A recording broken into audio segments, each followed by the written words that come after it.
Good morning. It's on now? Okay. We have Brad? Okay. I was just going to give you some interesting facts about Pittsburgh, some good trivia, but we'll save that for later. So good morning, everyone. As I mentioned, Yes. Brad Crabtree is joining us from DC. So good morning, Brad. Can you hear us?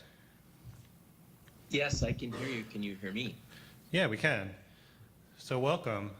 Good to have you with us virtually this morning. And so I'll turn the floor over to you.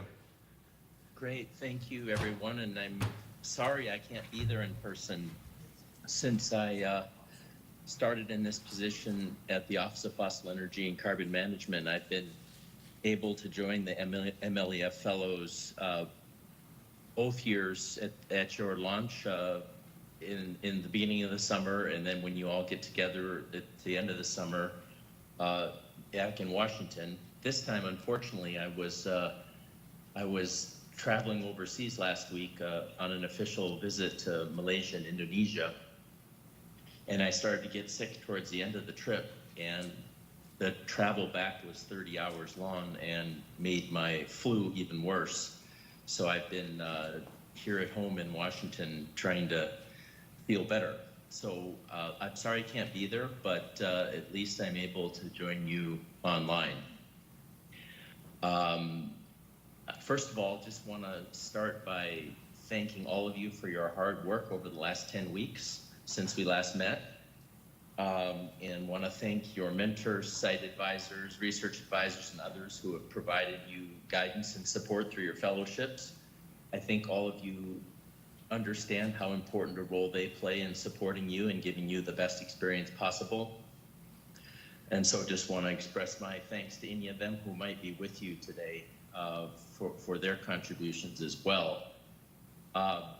Obviously, this week for you is a chance at the end of your fellowship program to take stock of your experience and where you're at and see the results of your work, and then present that work to each other.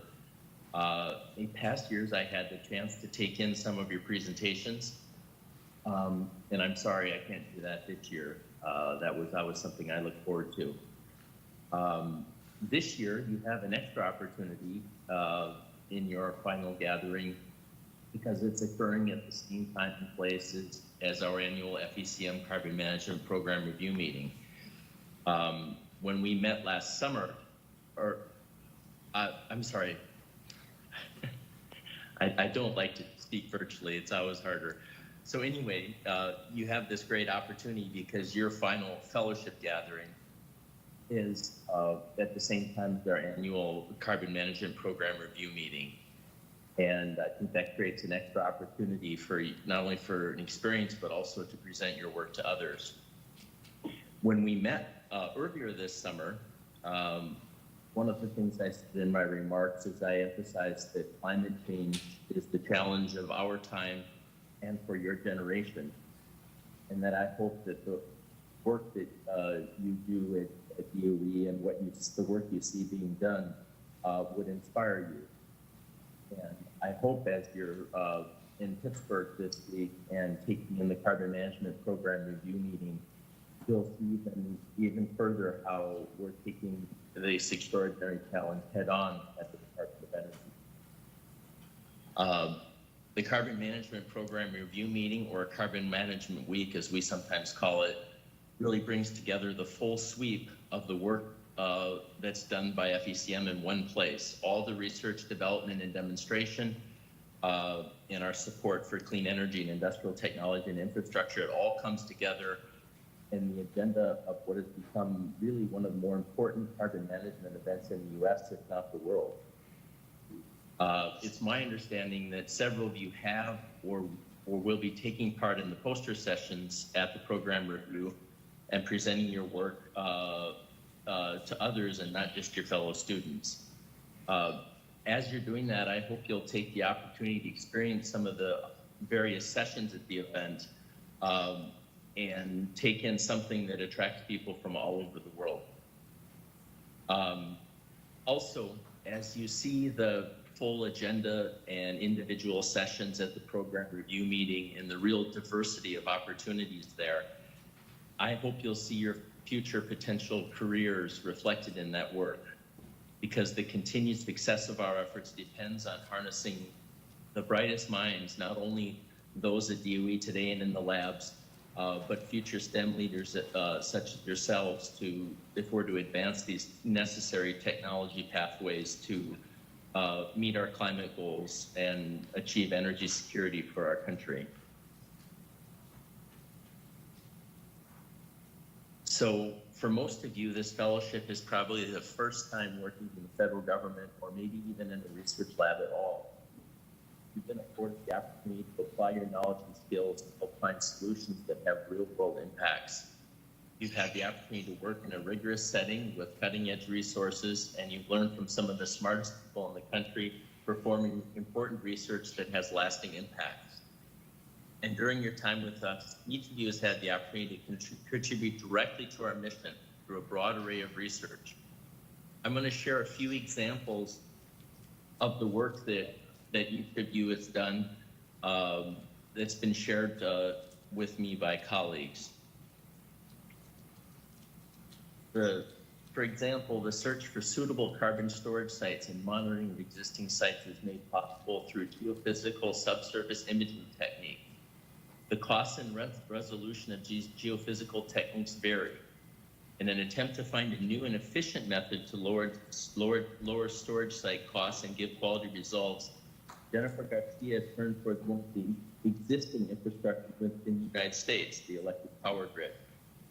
Electromagnetic simulations were used to analyze how the grid's existing electromagnetic fields could be utilized for subsurface imaging. This may lead to a cost-effective and high-resolution method to enhance characterizing geological regions.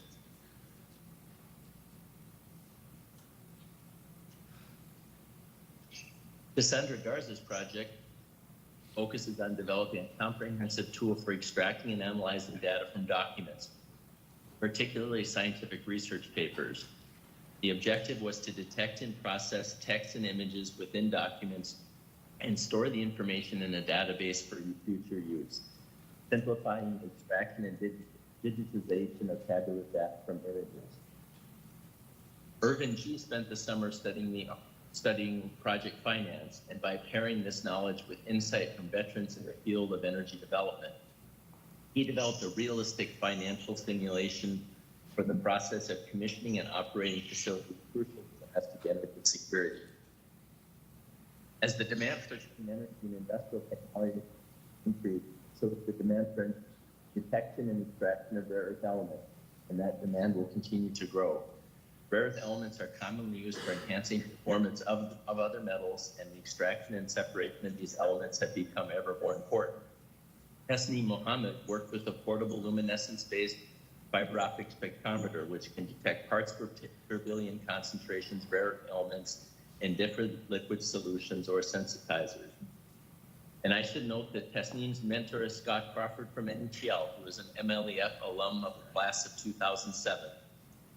So it's wonderful to see past fellows contributing to the work of current fellows. Another important area is addressing the problems associated with unplugged oil and natural gas wells that are no longer used for production, and the owner is either unknown or financially insolvent. These are referred to as orphan wells, and they pose real threats to public health and the environment because they release greenhouse gases such as methane and hazardous gases like hydrogen sulfide, and can contaminate groundwater. Samuel O'Connor contributed our efforts to identify and locate orphaned wells and orphaned oil and gas wells by using geographic information systems to analyze historical maps which showed the locations of oil and natural gas wells so they could be properly identified. And Ashwin Damodaran developed a deeper understanding of intricacies and factors contributing to carbon intensity and methanol production by applying chemical engineering concepts to a real-world industrial process but using computational tools for system analysis. So I'm always reluctant to hear individual examples of the work you've all done because there's so many of you, and it's not possible to mention more than a few. But I think those examples just underscore the real diversity and richness of the work you've all done. And you should all be very proud of what you've accomplished. At the end of the day, you've shown through your academic commitment and your work with us this summer that you have what it takes to engage in rigorous, impactful, technical, and scientific research. And just as importantly, you've gotten a taste of what it's like to apply your talents and intellectual abilities to serve the nation. Ahead of these remarks, when I was assuming I would be with you in person, I was thinking about the past 10 weeks and what they've been like for all of us, but especially for you as young people, young professionals in our country. And it's obvious to all of us what an extraordinary time has been just the last 10 weeks of your fellowship in terms of our national politics and our national life. And I thought I should acknowledge that, because I can only imagine how much you've thought about what's happening in our nation and in the world around you. You've probably heard a lot of reference to the 1968 when people talk about the events of the last few weeks. I was born in 1969, so I've spent my whole life hearing about the importance of 1968 and what was happening in our country. The Vietnam War was increasing and becoming a source of greater conflict. Martin Luther King was assassinated, and after that, the Civil Rights Act passed. Robert F. Kennedy was assassinated, and there were then riots outside the Democratic Convention in Chicago that summer.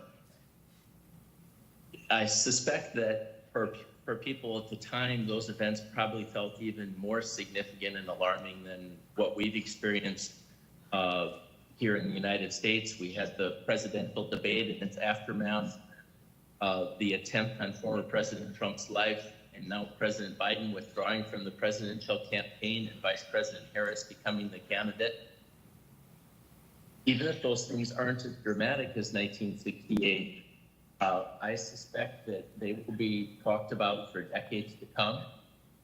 And I can imagine for all of you, being in fellowships in the federal government at the time, it's given you a different perspective than some of your peers.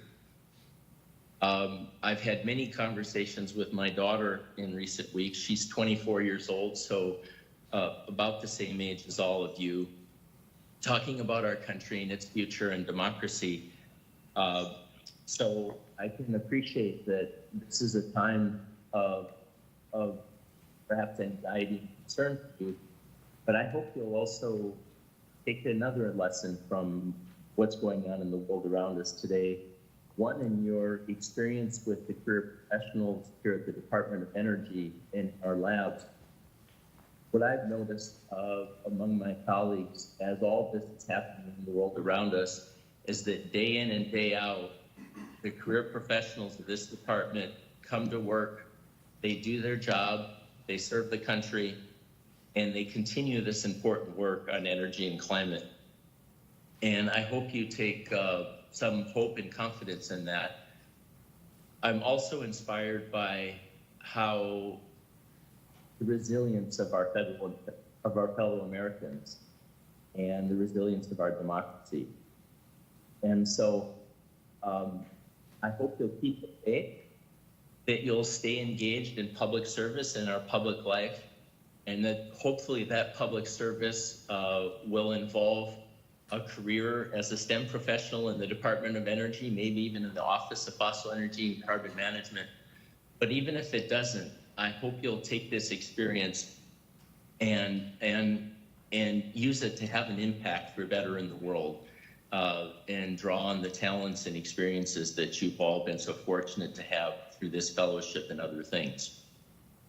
I'll end there. I realize it's not nearly as good to speak virtually and not be there in person, but I wanted to at least join you this way. I really believe in the MLF program, and every year I'm inspired by all of you and the potential you have to make a better world.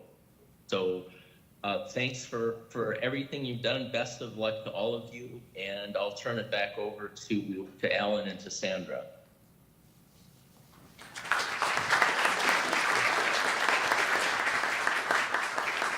Great. Thank you very much, Brad, and we all wish and hope that you're feeling better as soon as possible. Today has been the first day where I've actually felt well enough to speak like this. Okay, If it had been yesterday, I we wouldn't have been able to do it. we have a few minutes, so I guess maybe we'll take a little short break before our first presentation. Yeah, yep, getting the thumbs up on that. So we'll start with Nathan at 9:30, and just make sure anybody who wants to watch his presentation will tune in at 9:30. So feel free to stretch, and we'll get started with the presentations in just a few minutes.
To get us started with today's presentation, Nathan Denon.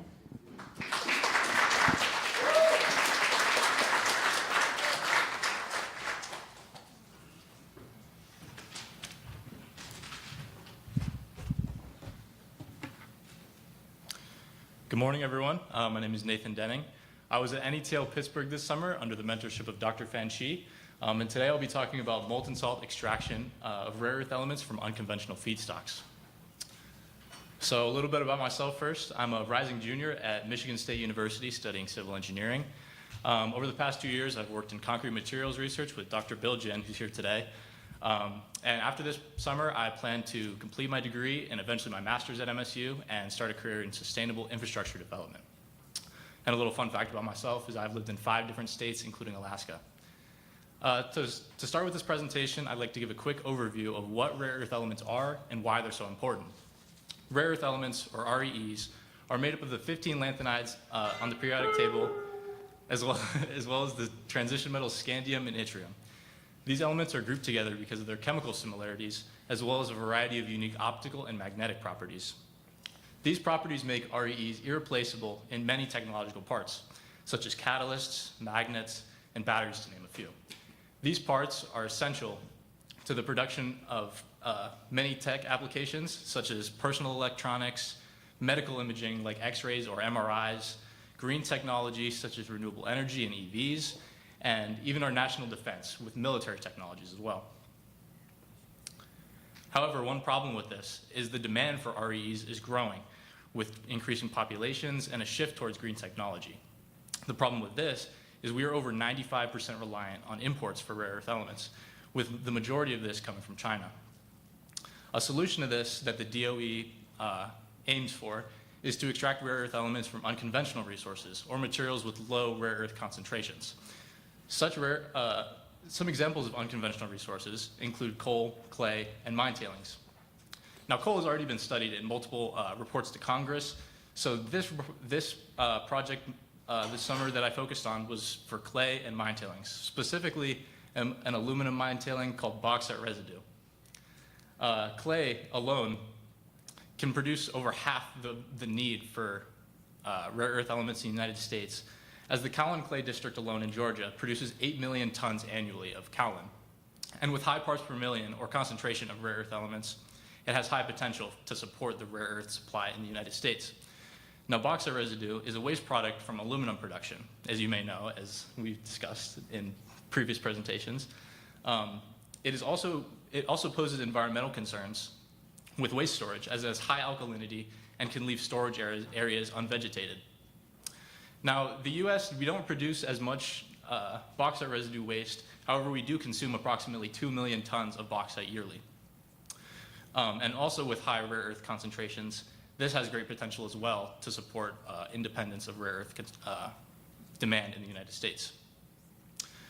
Now, traditionally, these resources, or traditionally extraction methods of these resources involve strong acids and expensive solvents, because rare earth containing minerals are not easily dissolved in something like water.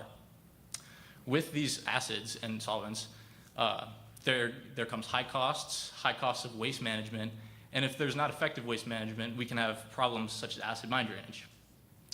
Now, a solution to this is salts, or molten salts in this case. Salt, when heated at high temperature, has a variety of advantages in the context of rare earth extraction, such as its wide availability, non-toxicity, as it does not involve any acids, and many desirable physical properties that make it useful in such applications as thermal energy storage.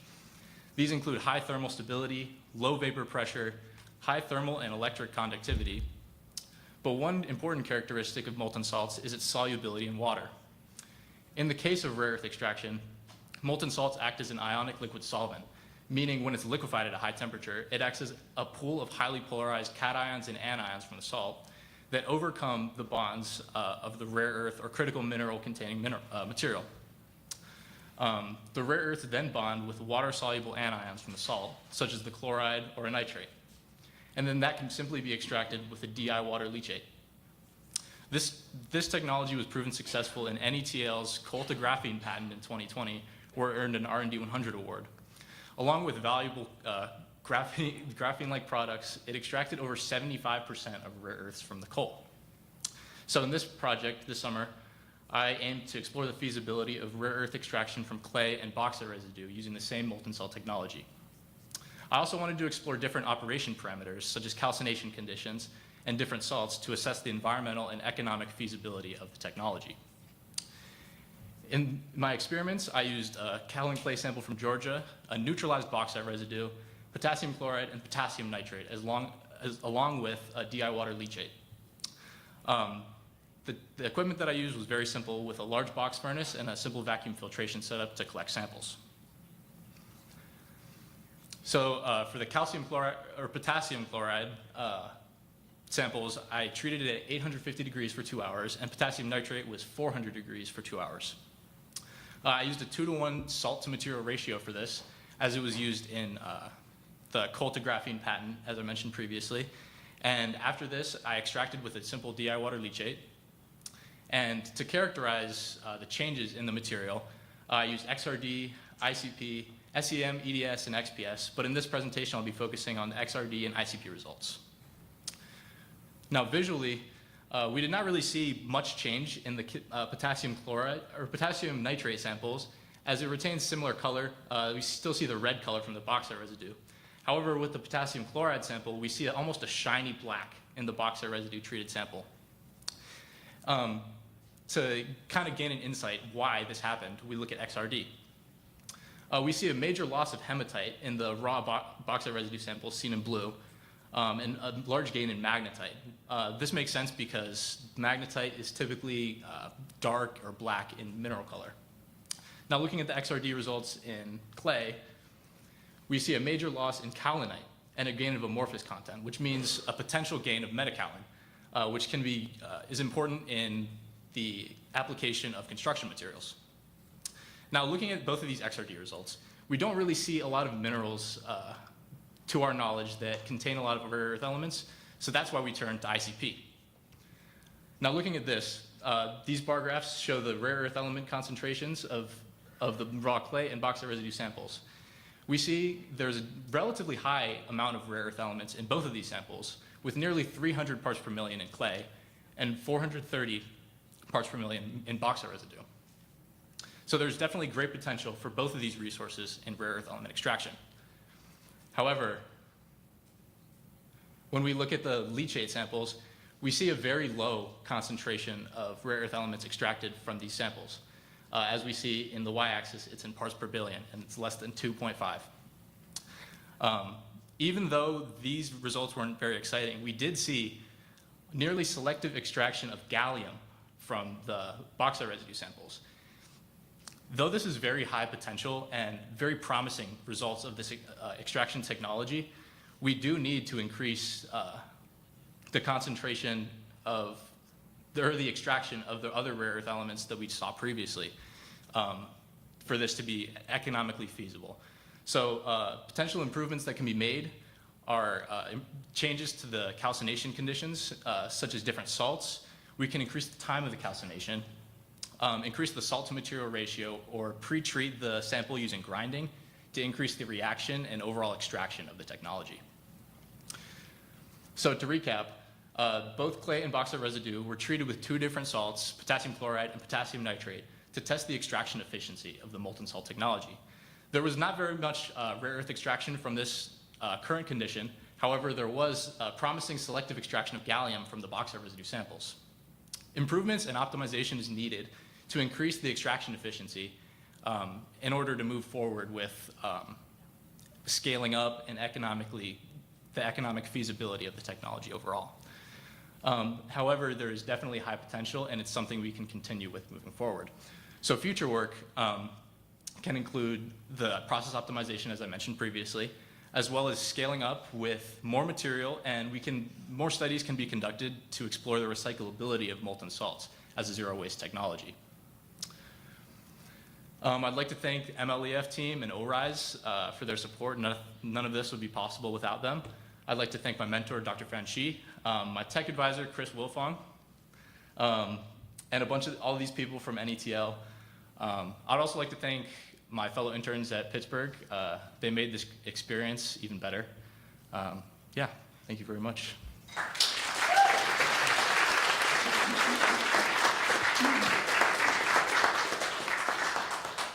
Does anybody have questions? Lee?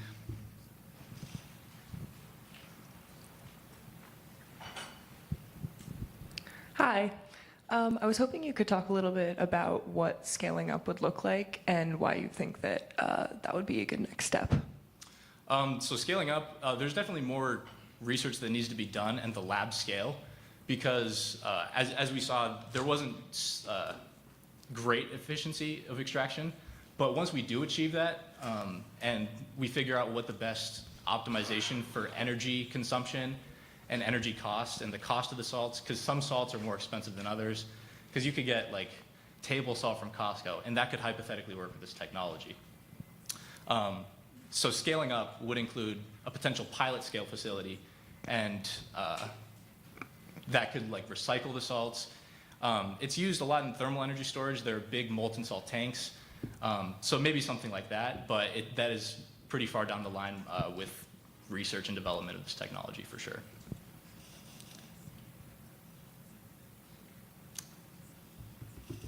Awesome.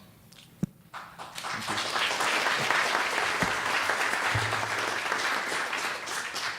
you. Next up is Sam O'Connor.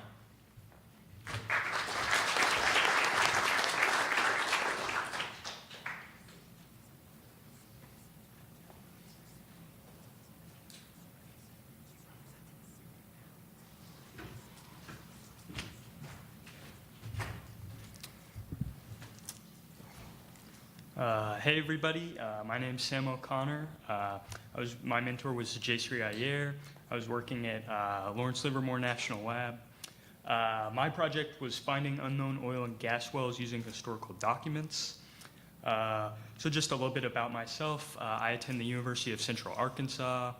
I'm a rising senior, I'm a physics major, and I also have minors in math and geography.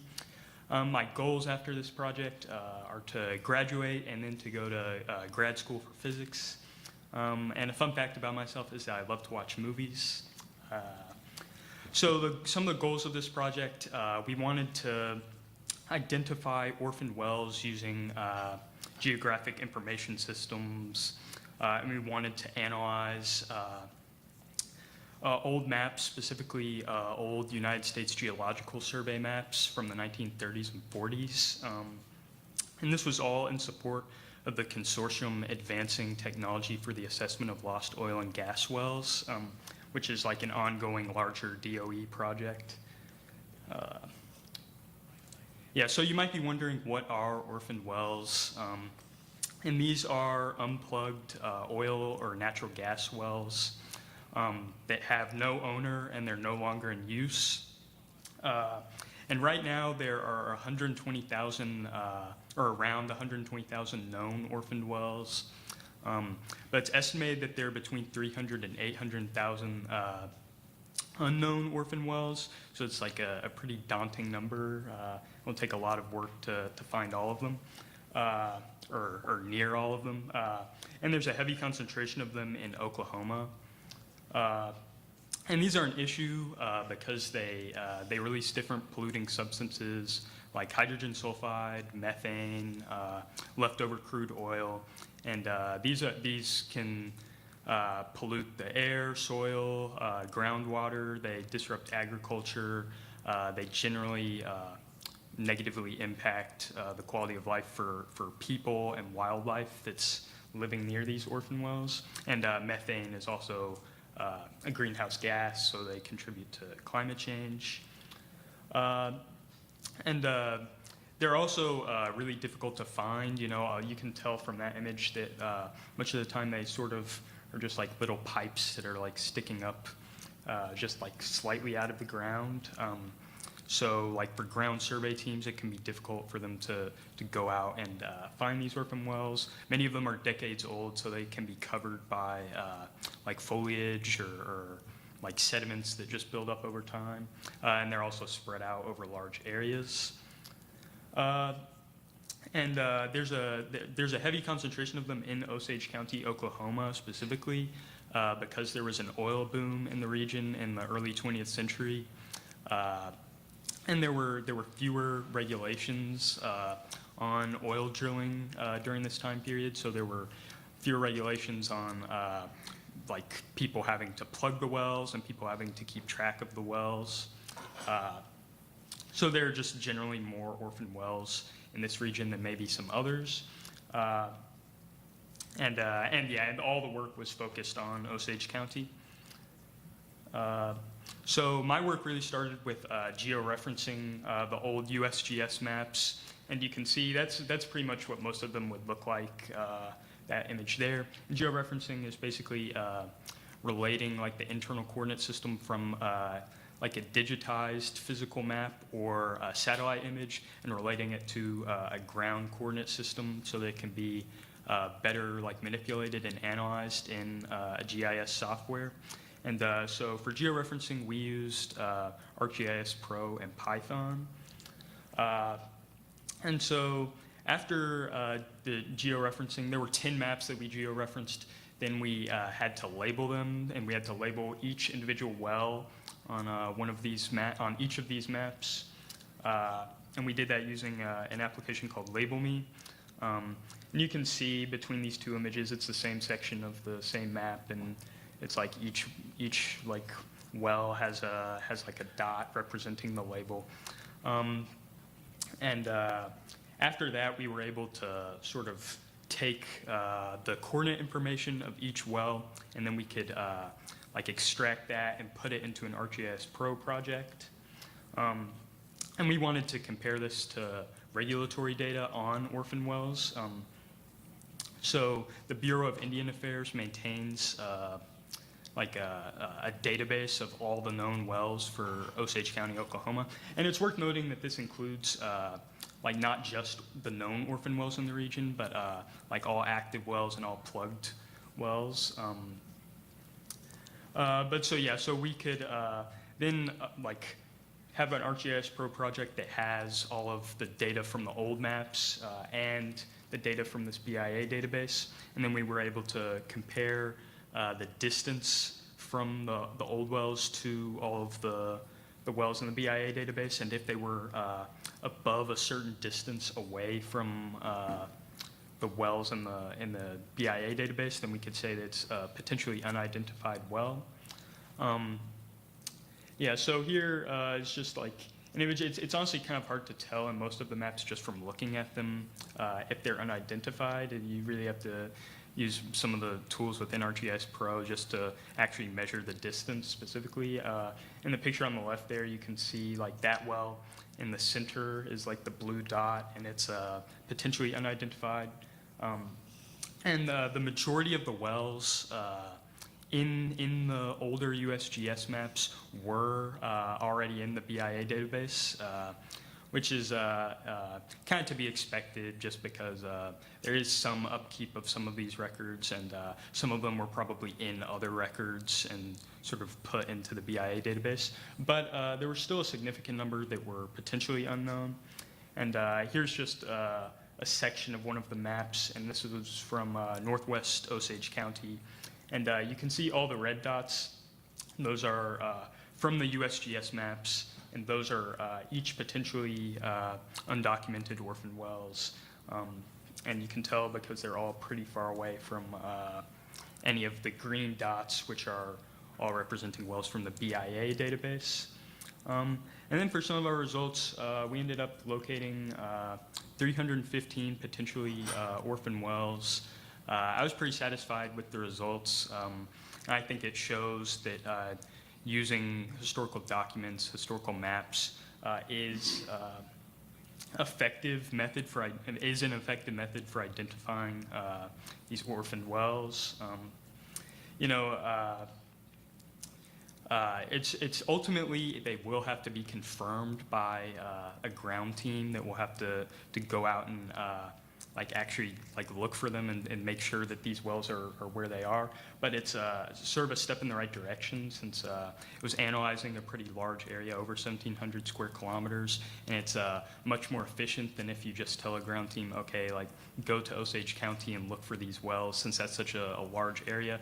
So now they could sort of have like a good starting point where like there's a cluster of wells over here, so then they can go to those coordinates and look for them there. Yeah, just a good step in general. And then also I want to thank my mentor, J.C. Rayer, and Hawei Tang, and Benjamin Lee, who also worked on this project, and Lawrence Livermore National Lab. So yeah, any questions?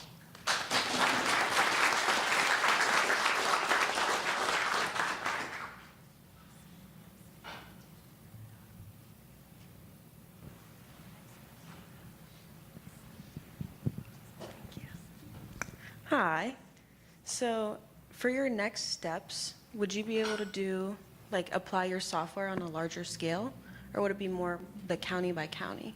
It would probably be more county by county. There was actually another half of this project that was being worked on by another intern, and that's more of the like automation side of things that could be done on a larger scale, because I didn't really get into this in the presentation, but so the labeling of the wells was actually also for training a machine learning system that could then sort of like you could feed it one of the maps, and then it could just automatically identify all the wells in the map. So that would that's actually still ongoing, that project, but that would be able to be done on a larger scale and like done more efficiently than even what I was doing. So Cool, thank you. yeah. I have a question back here.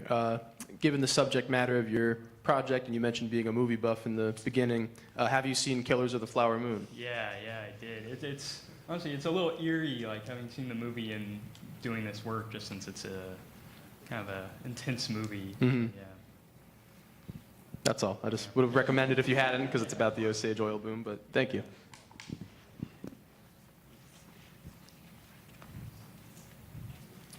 Okay.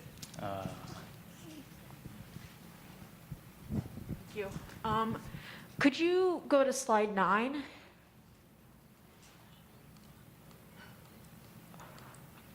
I don't know if this is just like part of the visualization or something, but I was curious in that, like, if you look at the this rightmost picture, there seem to be like lines sort of drawn between the different wells. Is there like a particular reason for that? Sort of. It's not like, it wasn't to actually like it has no like final like alterations to the end results. That was basically just to help us in the labeling process, because it's like there you can see there like those squares. They're called township and range in these maps, and just so that like we could like more easily, like, because there are hundreds of wells on these maps, so it would, you can't really do it in one sitting. So we would sort of just do one tile at a time, and when you do one tile at a time, it just links all of the wells in that tile together, or I say all the wells, all the things that you label in that section together. But yeah, so there's not really like a specific reason more than that. Okay, thank you. Yeah. Questions? Any?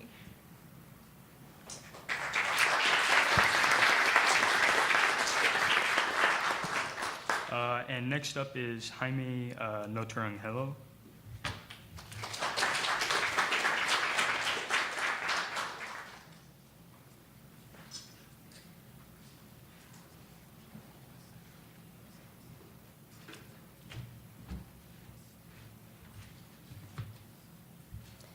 All right, good morning. My name is Jamie Notarangelo.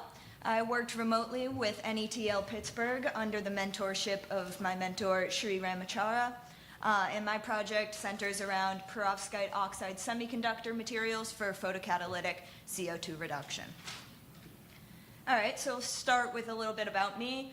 I just recently graduated from the University of Massachusetts Lowell this past spring with a degree in chemical engineering and a minor in chemistry and mathematics. I will be returning to UMass Lowell this fall to pursue my master's in chemical engineering. And then after that, I want to continue research into climate change reversal and green energy. And a fun fact about me is I have been an athlete on the UMass Lowell women's lacrosse team for the past 4 years. All right, a little background into my project. So we all know that growing CO2 emissions are causing a threat to our environment. And one way to take this CO2 and capture it, reuse it, is through photocatalytic CO2 reduction. So this will basically, this is basically where a photocatalyst adsorbs CO2 molecules on its surface, and using photons from the sun or another light source is able to convert it into less harmful reusable fuels. And one promising material for this is our perovskite oxides. I will specifically be looking at strontium titanate as a perovskite oxide to explore the photocatalytic properties of that material through the system's band structure and the possibility of carbon dioxide adsorption on its surface. All right, this is just the computational software I used. All of my calculations were done using density functional theory via the Vienna-Abendito simulation package, or VASP. And all of my visualization and construction of my molecules were done using the atomic simulation environment, Python modules, and Vesta. All right, so to start off, we had to start from scratch with just one cell of strontium titanate. This bulk cell that you can see in the top right was constructed using ASE and needed to have its lattice constant optimized. So before we could get to that, I had to run convergence tests to optimize my calculation parameters. This was done notably on my energy cutoff and K-point parameters. And finding those optimal parameters, I was able to start running my calculations. Initially, beginning with the direct optimization and equation of state fitting for lattice parameter of strontium titanate. This is basically where I constructed a bunch of different unit cells with different lattice constants that you can see in this graph here. I varied from 3.1 to 4.1. This is just a snippet of it. And where the minimum energy was, that was our optimal lattice constant, which was found to be 3.9 angstroms. After creating this structure, I was able to extract the band structure of the cell. And this band structure provides insight to the system's photocatalytic properties. You can see from this image that the top group of bands is the conduction band and the bottom group of bands is the valence band. The area in between them is the band gap, which is very important for photocatalytic processes because it tells us the energy that a photon needs to be at or above in order to excite electrons from the valence band to the conduction band. From this graph, we can tell that the Fermi energy, which is represented by the 0 line on the y-axis, is in the gap between the bands. And this, along with the fact that the band gap is relatively small, tells us that strontium titanate is a semiconductor. And we found that the band gap for the bulk system was 1.69 electrovolts. However, there is a fundamental issue with DFT calculations where they consistently underestimate the band gap for semiconductors. This is well known as the band gap problem, and many researchers have attempted to find ways to correct this issue. One group developed an empirical model which takes a series of linear equations to relate the initial DFT calculated band gap and convert it to an accurate experimental value within an R-squared value of about 0.92. And using these two equations, I was able to reduce the percent error from 48% down to only 1.25% as compared to the experimental value. So this model was used for all band gap conversation going forward. And then after creating the unit cell, I was able to create a surface on which I would be able to absorb a CO2 molecule. This surface was constructed in 001 slab formation and an optimized layers and surface area of a 2x2 surface and 4 layers. 2 surfaces were created, one being strontium oxygen terminated, which you can see on the top, where the green strontium atoms start and end the surface. This surface, the band structure was also calculated for it, and the band gap was found to be 3.23 electrovolts. And then also the TiO2 terminated surface was constructed and analyzed. You can see this here with the red oxygen and blue titanium atoms beginning and ending the surface. A notable thing here was that the band gap was found to be only 2.18 electrovolts for this system, which is significant because it is a great much smaller than that of the strontium terminated or of the bulk system. This tells us that we are able to tune the band gap for a strontium titanate system based on the termination layer, which can be very helpful going forward. All right, after creating the surfaces, I was able to test some CO2 adsorption in 4 adsorption sites for each surface. If you refer to the top right of the screen, you can see the 4 adsorption sites, that being top, hollow, and 2 bridge sites. Now, these were allowed to relax through the DFT calculations into their optimal geometry. And after relaxation, it was found that 5 of the 8 configurations were only weakly physiabsorbed to the surface through van der Waals interactions, whereas 3 of the configurations were chemically adsorbed onto the surface. These 3 are shown in the bottom right, that being the bridge site and the hollow site on the strontium terminated surface and the bridge site on the titanium terminated. These showed strong adsorption. I also calculated the adsorption energy, which shows again that the hollow and bridge sites were the most favorable for adsorption. So if this is to move forward as a photocatalytic system, these would be the sites that CO2 would like to adsorb to the most. All right, and now just to summarize the band gap results for the bulk, the surface, and the CO2 adsorbed on the surface. What's new here in this table is the CO2 adsorption along on the surface. You can voids or space within the rock sample. So to measure porosity, we have our 2 samples down here, Bentheimer and Berea. We dried the core samples for 5 days at 90 degrees Celsius. We then weighed our samples, placed them within a vacuum chamber in a sodium chloride brine, and we use sodium chloride to emulate that subsurface environment.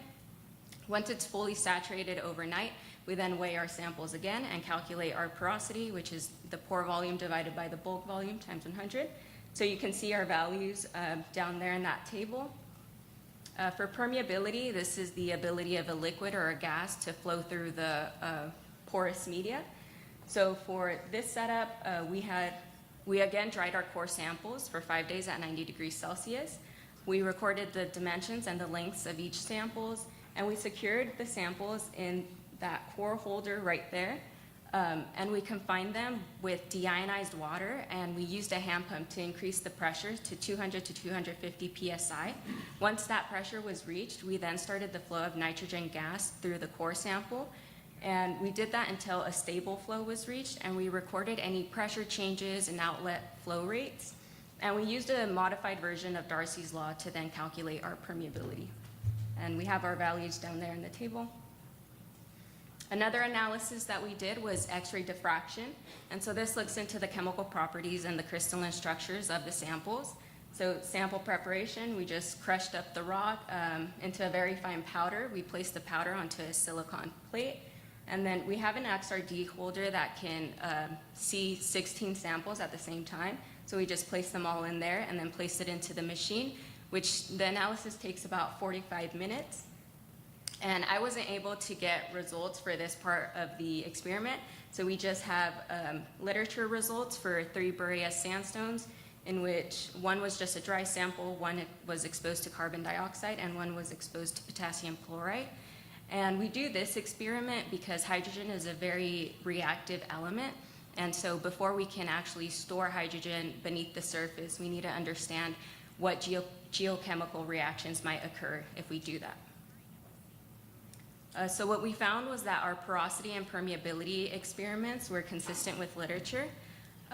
These measurements will be used for reservoir simulations and other modeling, and further analysis will be conducted to understand the rock pore structure.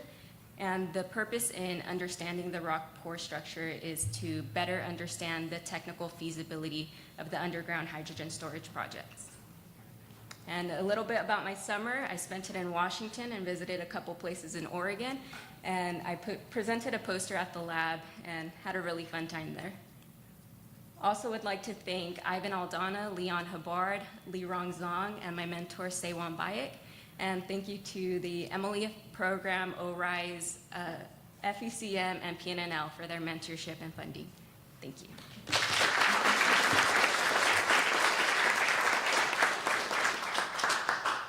Any questions? Hi. I was wondering, in like your literature review, did you come across any specific risks of underground hydrogen storage, particularly when it comes to using those like depleted oil wells? Yeah, so one of the main limitations with underground hydrogen storage is the chemical compatibility. So further research needs to be done with that. Also, there's limited resources about depleted oil and gas reservoirs and saline aquifers within hydrogen storage, because the 4 sites that are in place now are just salt caverns.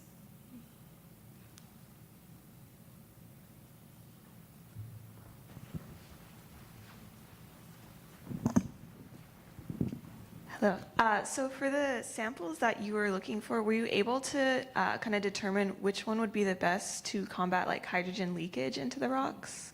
So we were hoping to do that with a permeability experiment, but we found out that we would have to go into further reservoir simulations, so that's still like an ongoing project. Great job. Question that I have is, have you thought about kind of a natural next step for the work? I'm thinking about the motivation for hydrogen needed to meet demand, but its location. You consider transportation infrastructure and some of the properties of that might need to be investigated? Yeah, that's another limitation for underground hydrogen storage. As of right now, with our project's scope, we're just looking at the rock properties that would be best suitable, but that would be a good next step.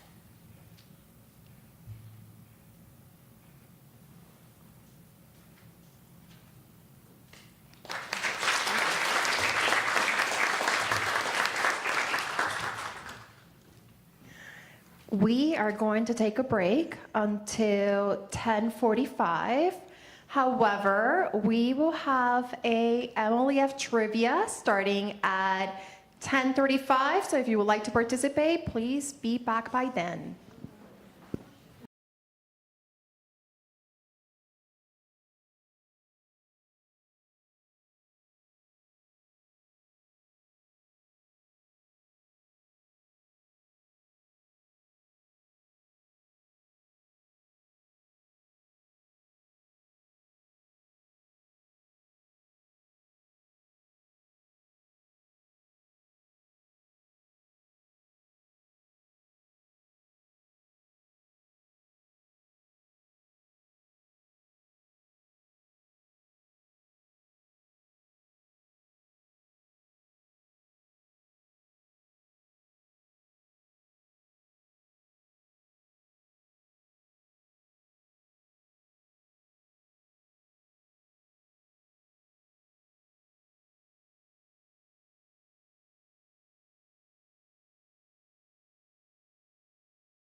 Okay, so we'll continue now with our next set of presentations. I would like to welcome Ethan Antonio.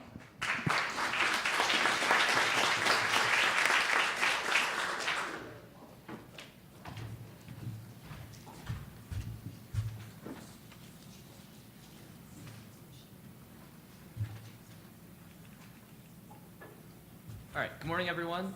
Like Christina said, my name is Ethan Antonio, and this summer I worked under the mentorship of Dr. Clint Beddick and Dr. Wesley Boyette, working to characterize ammonia emissions and combustion chemistry. Disclaimer, a little bit about me. I graduated from the Georgia Institute of Technology this past May, where I also commissioned into the United States Marine Corps. So, as we all know, the United States policy of net zero by 2050 has proposed a deadline for the decarbonization of our economy.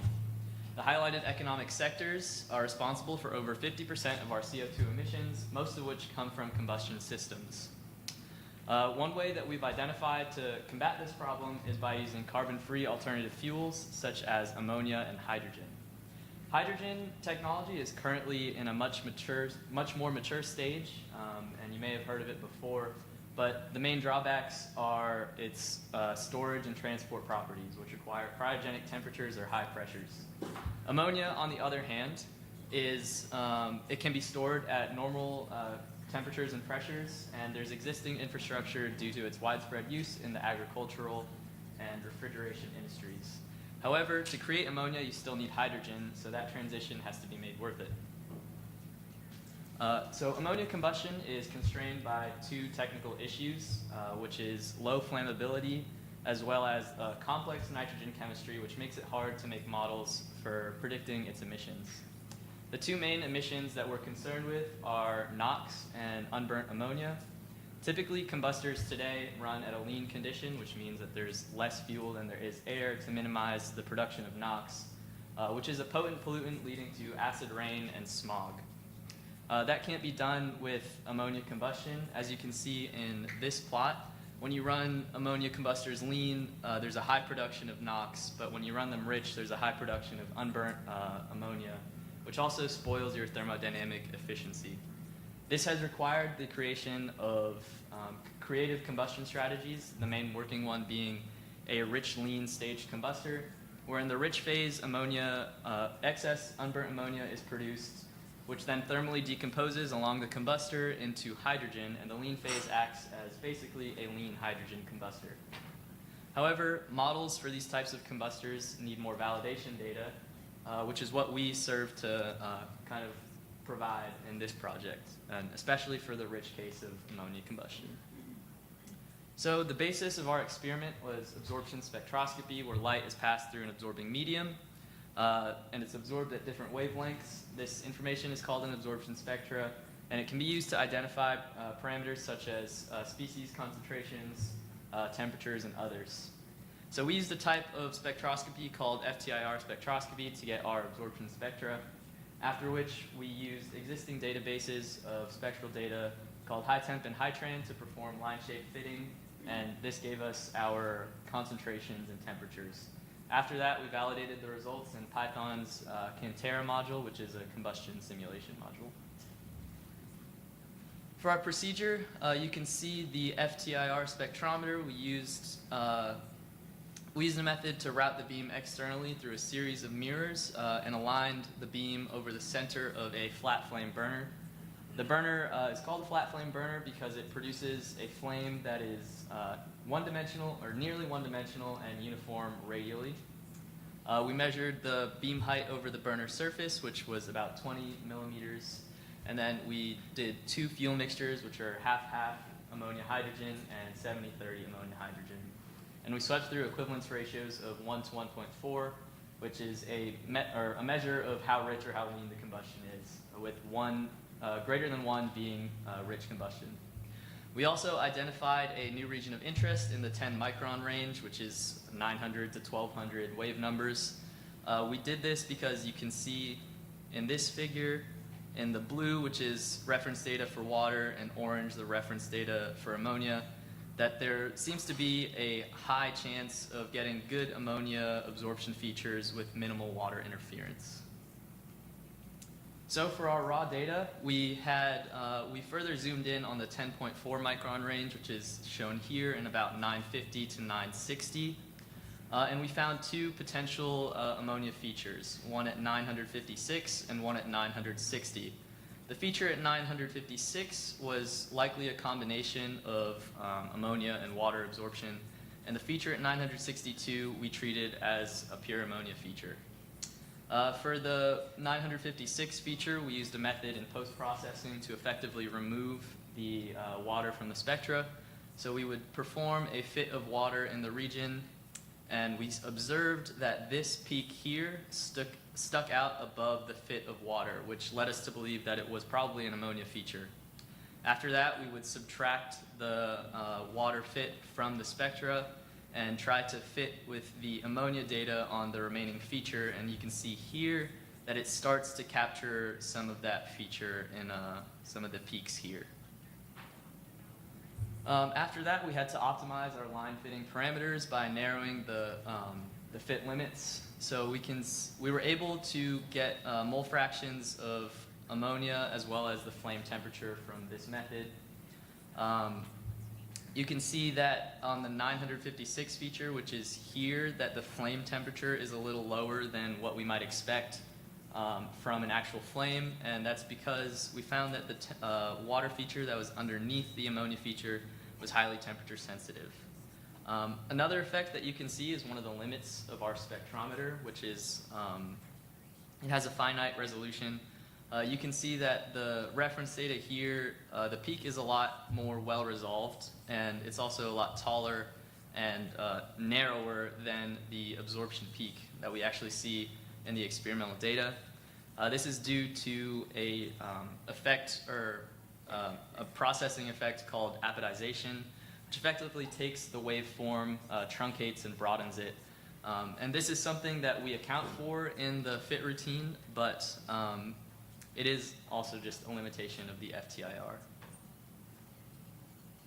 After that, we moved to Cantera, where we chose to model a burner-stabilized flame, which is an ideal approximation of what happens on the lab burner. The heart of these simulations is the combustion mechanism, which is a detailed accounting of all the intermediate species and reactions that go on in the overall reaction. These can be on the order of hundreds of species and reactions, and the fuel-bound nitrogen molecule in ammonia makes it especially difficult to characterize what goes on in ammonia combustion. So shown here is kind of how the simulation aligns with the actual flame, and we show the Okafor mechanism, which is on the order of 30 species and 120 reactions. So for our results, we compared 3 existing mechanisms with our results, and we found that there was quite a bit of disagreement.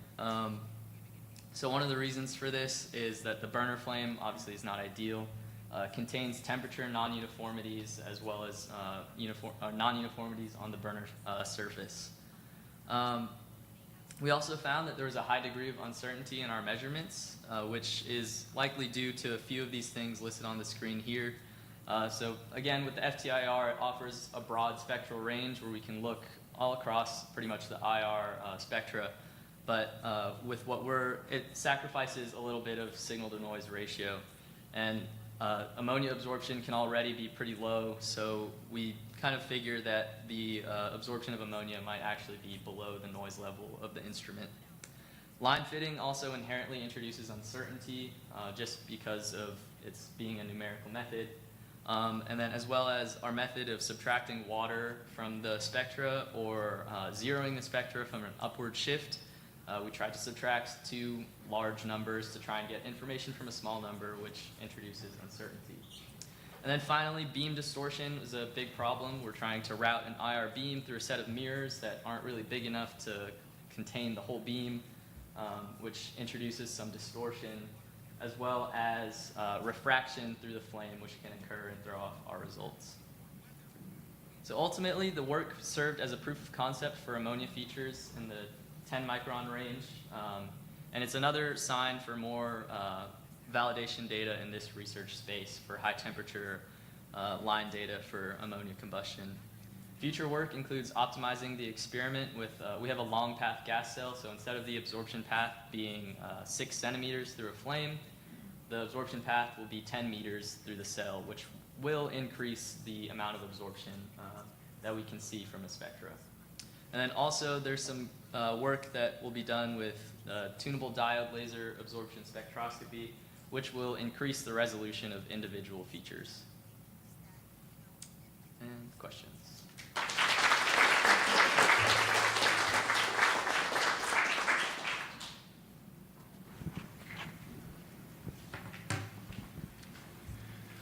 I was just wondering, what advantages does ammonia combustion involve that hydrogen combustion doesn't? Yeah, so the production, like I mentioned, the production of ammonia requires the production of hydrogen. So the big question is, why do we use ammonia at all? And the main thing really is its storage and transport capabilities. We have, like, the last presentation mentioned cryogenic temperatures and robust pressure vessels. When it makes sense to convert the hydrogen to ammonia, like if you have to ship it a long ways, you might want to convert that hydrogen to ammonia. Or another place in Japan where they might not have the resources to produce a lot of hydrogen, they can import ammonia from probably the United States. But yeah, it's one of the advantages. There's one right here. All right, so great presentation. I just had one quick question. So you said that the main advantage of using ammonia was the transportation and shipping. Yeah. So I'm not really familiar with this area, but are you able to convert from ammonia back to hydrogen then? Yes. So that is an option that we can do. There's some work where ammonia is thermally cracked, or not thermally cracked, but it's cracked back into hydrogen, and it can be used in like a fuel cell, or also hydrogen can also be used in a gas turbine engine, which there are some turbine engines out there that can currently run on hydrogen, but that is an option too. Cool, thank you.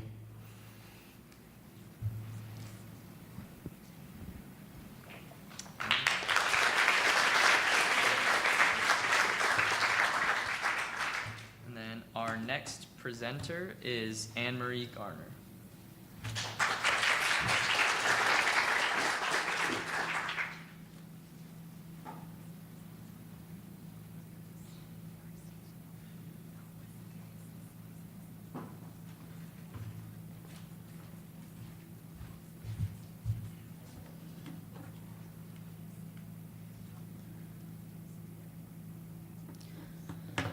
Hello, my name is Anne-Marie Garner, and I was working this summer with Bima Sastry at the DOE, working on studying the feasibility of a modular plasma gasification unit in Alaska which converts biomass, or municipal solid waste, feedstock into syngas.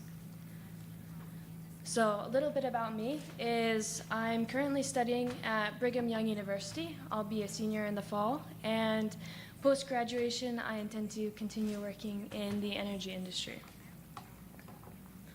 So some of the problems that we were attempting to overcome was primarily in America, we use mostly fossil fuel energy sources, and that leads to increasing pollution. We also are constantly increasing the amount of waste that we produce, and our current methods of removing this waste also have a negative impact on the environment.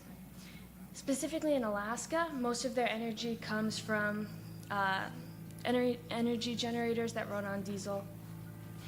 And the cost of getting that diesel to the generators is as much as 3 times as much as it is for us in continental United States. So our goal was to figure out whether plasma technology run on locally produced biomass or MSW would be the solution to their problems.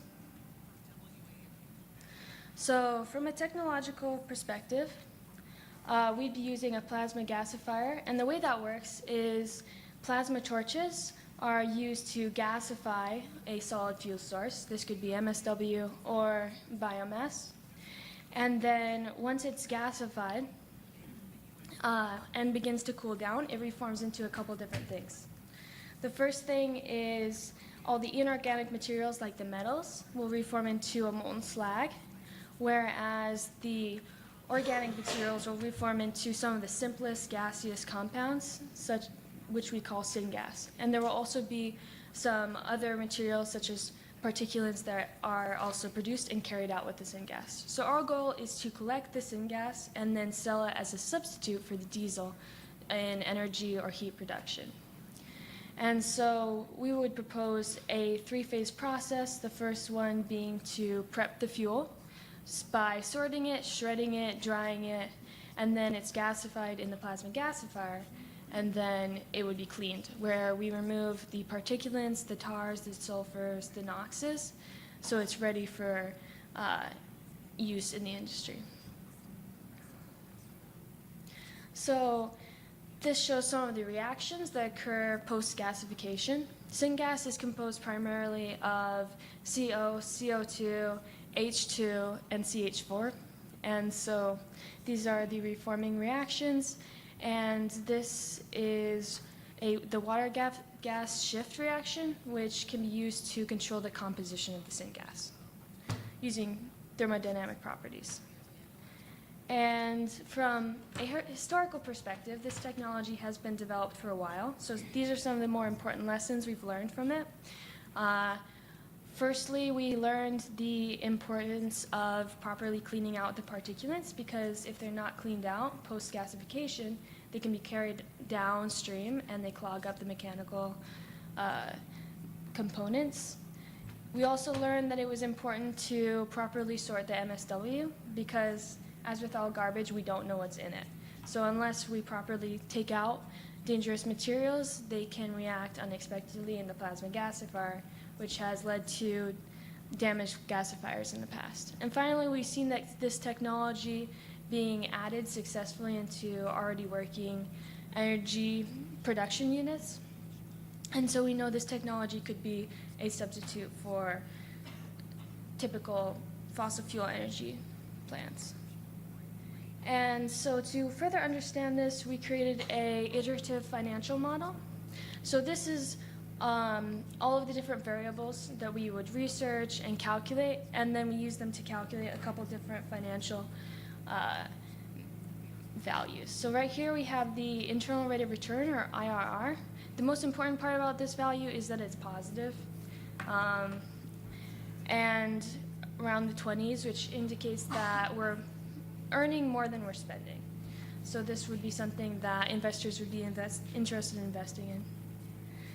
To further understand the financial feasibility, we also produced a financial statement based on our values, covering about the first 5 years of syngas production. Some of the important values on here is the EBITDA, or earnings before interest, taxes, depreciation, and amortization. The most important thing about it is that it is increasing and positive due to some escalators we introduced, and it shows that the amount would increase, which shows that we're earning more than we're spending, and it's increasing in profitability long term.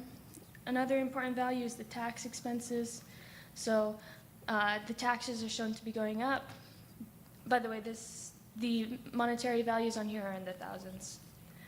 The taxes are going up, which indicates that more is being taxed, but more is being taxed on. We're earning more. And finally, another important value is the operating cash flow. It's shown to be increasing and positive, which shows that there is long-term liquidity and stability. So to understand these financial values and where they come from, we also made some sensitivity graphs. So these sensitivity graphs display how the internal rate of return is impacted by a couple of the different variables that we calculated. And so the first one is the feed rate. So the feed rate is how much fuel is being put into the gasifier at a time. And so it has a positive logarithmic relationship with the IRR. So the more feed rate there is, the higher the IRR will be, but to lesser degrees the further along it goes. And the second one up here in green is the feedstock HHV. HHV stands for higher heating value, or the amount of energy that's contained in a specific amount of the feedstock. This is largely dependent on the type of the feedstock, but it's also dependent on the moisture content, which is why we have the drying step in the fuel preparation process.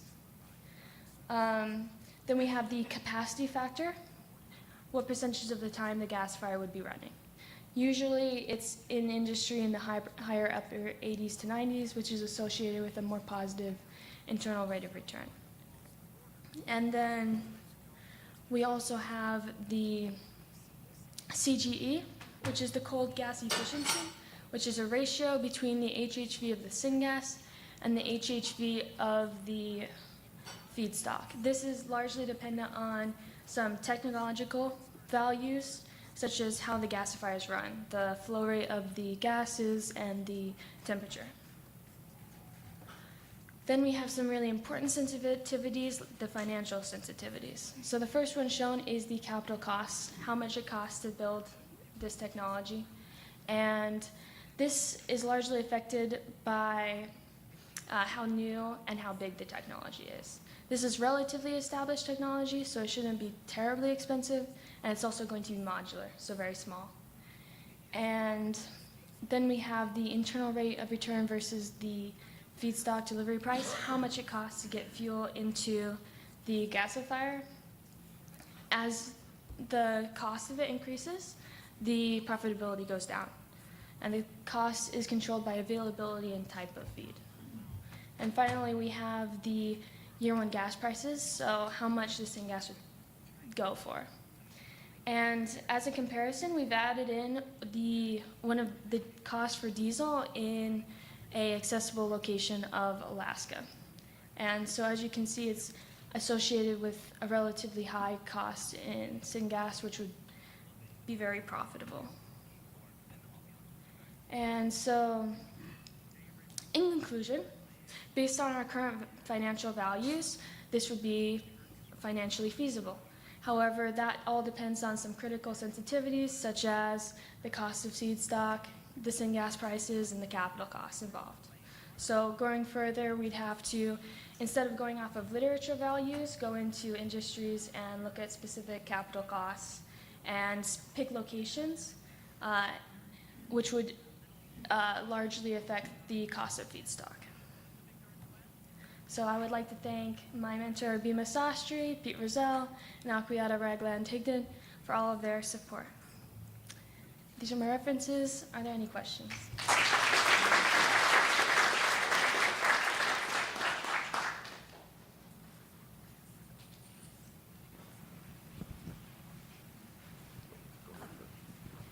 Sam. Yeah, so I was just wondering. Wait a second. If not, the camera will take the question. I was just wondering, you brought up like how other things like non-biomass getting in the gasification process can screw up the plants. And I was just wondering if you have any specific examples of types of trash or waste that could mess up the gasification. Yeah, so cans and paints and stuff like that could have an unexpected reaction. Just in general, explosive things. So, Ann, I really liked your presentation, and the thing that I appreciated most was your ability to connect technology and then make the jump to hyperspace on, can you do this economically? And so I really appreciate that, and those are some of the keys to convincing investors to make investments, right? Just a couple questions. When you did your economic analysis, did it assume all debt? Was it all debt, or was there equity? And that was the same question I had for Irvin earlier. Yeah. Yeah, we were both in HQ, so. Yeah. Yeah, so we were thinking 50% debt, 50% equity. We Okay. think it's reasonable because That's reasonable. of the financial Yeah. statement and the IRR. Yeah, that yeah. people would be willing to invest. Go back one slide. One more. One more. Yeah. You know, what's really amazing about this slide, the critical sensitivities, I don't care what project you're looking at, whether it's rare earth, power plants, hydrogen, oil and gas, those three elements, feedstock, price, and capital cost, drive the economics, right? They drive the economics. You probably want to add up there something like operating cost, OPEX, you know. But those are the fundamental elements of doing a financial model. And, you know, you're a chemical engineering, right? Yep. So did you have any economics courses at Brigham Young? Yeah, you're at Brigham Young, right? Brigham Young, yeah. I took one basic econ class, so it was relatively useful, but not as specific as Yeah. this stuff. So did you know what IRR, internal rate of return, was before you took the course, this project? No, Yeah. but I did learn. Yeah, you know, or, you know, future cash flow. Those are all fundamentals to the economics. But I like what you did. It's the power of working with BEMA and guys like Pete Rozelle. Did you get much time with Pete? Oh yeah, definitely. We had 2 meetings with him every week, and he'd do a lunch and learn that we got to participate. Yeah, so, you know, so those are very, very important folks who recognize the power of how do you make things, how do you make the investment community interested in what you're doing. So I'm really pleased with your presentation, and thank you for showing both sides, the technical side and the financial side. Yeah, thank you. Thanks, Ann.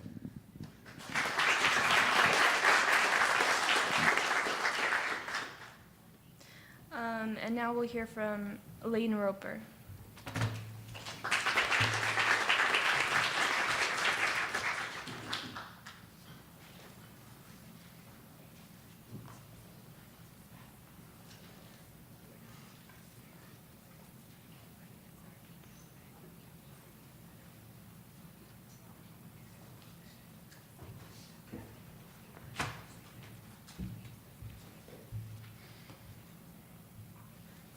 Hi everybody, my name is Lainey Roper, and my project this summer was modeling CO2 uptake in CIF63 copper with a machine-learned force field.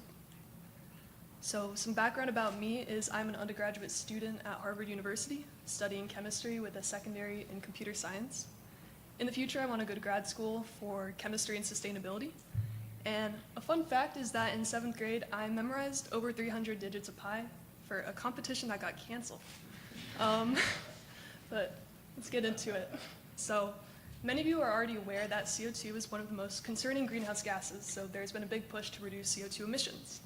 But another important strategy for us to pursue is removing CO2 that we've already put in the air. And that process is called direct air capture. So to understand it better, let's first look at the air. You might remember from your high school science class that our atmosphere is made of mostly nitrogen and oxygen.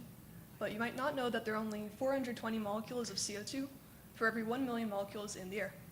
And that makes direct air capture a difficult process. So it's kind of like finding a needle in a haystack. So whatever material we use to capture CO2 has to be very good at only capturing CO2. So let's take a look at what direct air capture might actually look like. This is a direct air capture module. And first how it would work is a fan would pull in some air and flow it over a material. Then the unit would close, the CO2 in that air would interact with the material and get stuck. You can imagine maybe the material is the one in the project title, CIF63 copper. So then, while the CO2 is stuck in the material, a vacuum would remove the cleaner air. Heat would then be added to the system to remove the CO2, and another vacuum would remove this CO2 enriched air. But there's a problem with direct air capture, and that's that right now it's not yet efficient enough to properly help us meet our climate goals. So this project is about making direct air capture better, specifically by finding better capture materials. A bit of a project overview. There are so many different kinds of materials that we could consider that it would be impossible to experiment with all of them in real life. So researchers have developed sort of virtual experiments using computers to try to predict CO2 uptake before having to synthesize the materials in real life. So what we did was we tried to make this process more accurate, because right now it's not where it should be. So we took a material, CIF63 copper, and we used a machine learning method with this virtual experiment, and we tried to see if we could get some better CO2 capture predictions. And that brings us to the motivations. The first big one is to help us reach our emissions goals. So for example, the goal to reach net zero emissions by the year 2050. If we can improve direct air capture, then we'll have a good way to get some net negative emissions in our toolbox. The other big motivation is making better models of real materials. So that's what we mean when we say we're trying to make this virtual experiment more accurate. We want to get results that reproduce what we would see if we did it in real life. And if we can do this, then we can save a lot of materials and time for researchers. So let's look at the material first, CIF63 copper. We chose it because it's already known to be a good candidate for direct air capture, and it's been made in real life, so we have some CO2 capture results to compare our predictions to. But how does it work? Well, it's a metal organic framework, or a MOF.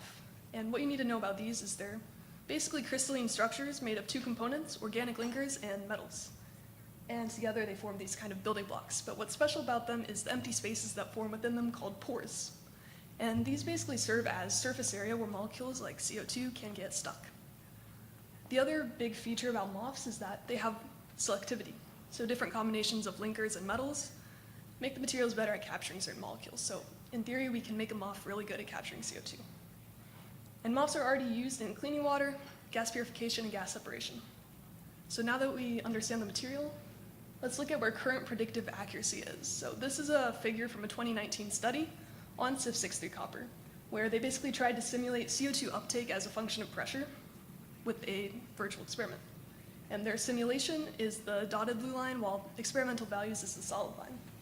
And as you can see, the dotted line is pretty far off, especially when you get into the lower pressure region. So basically, we were trying to do our own virtual experiment that generated a dotted line that more closely agreed. The way we tried to do that was including increased complexity in our virtual experiment. So this group held the framework in place during their simulation. They didn't allow those atoms to move because it's very computationally expensive. But we basically thought if we could make a flexible virtual simulation, that might give us better CO2 uptake predictions. But with that comes an increase in computational workload. So we also used machine learning. So we trained a machine-learned force field. A force field is basically a tool that you can give to a simulation program to tell it all the different forces that the atom in the simulation is feeling at some point in time. And then it can use that information to calculate where they should move in the next instant of time. So we trained it on two kinds of virtual experiments. The first was classical physics-based, and it's less accurate, but it's also fast. It's what was used to make that simulation from the 2019 study. But then we also used density functional theory, which is a lot more accurate, but it's also slow, so it's infeasible to make these kinds of predictions with it alone. But we basically mashed these two things together to make a training data set on our material. And we wanted to try to maintain both speed and accuracy with our machine-learned force field. And then we wanted to use that force field to generate some absorption property predictions. So what did the training data look like? It basically consisted of a bunch of different configurations of our material with and without CO2. And the material was compressed, it was expanded, the CO2 was translated in different directions and rotated.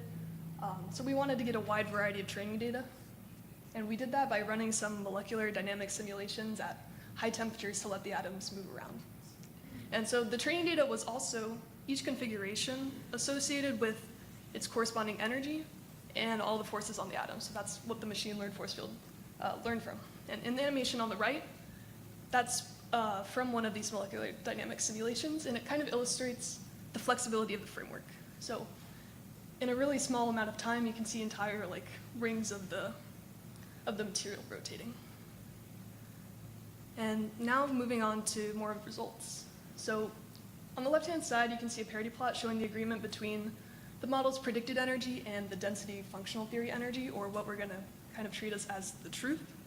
And we got a pretty high R squared of 0.99, which is high agreement. And the different colors are just different kinds of configurations that the model trained on.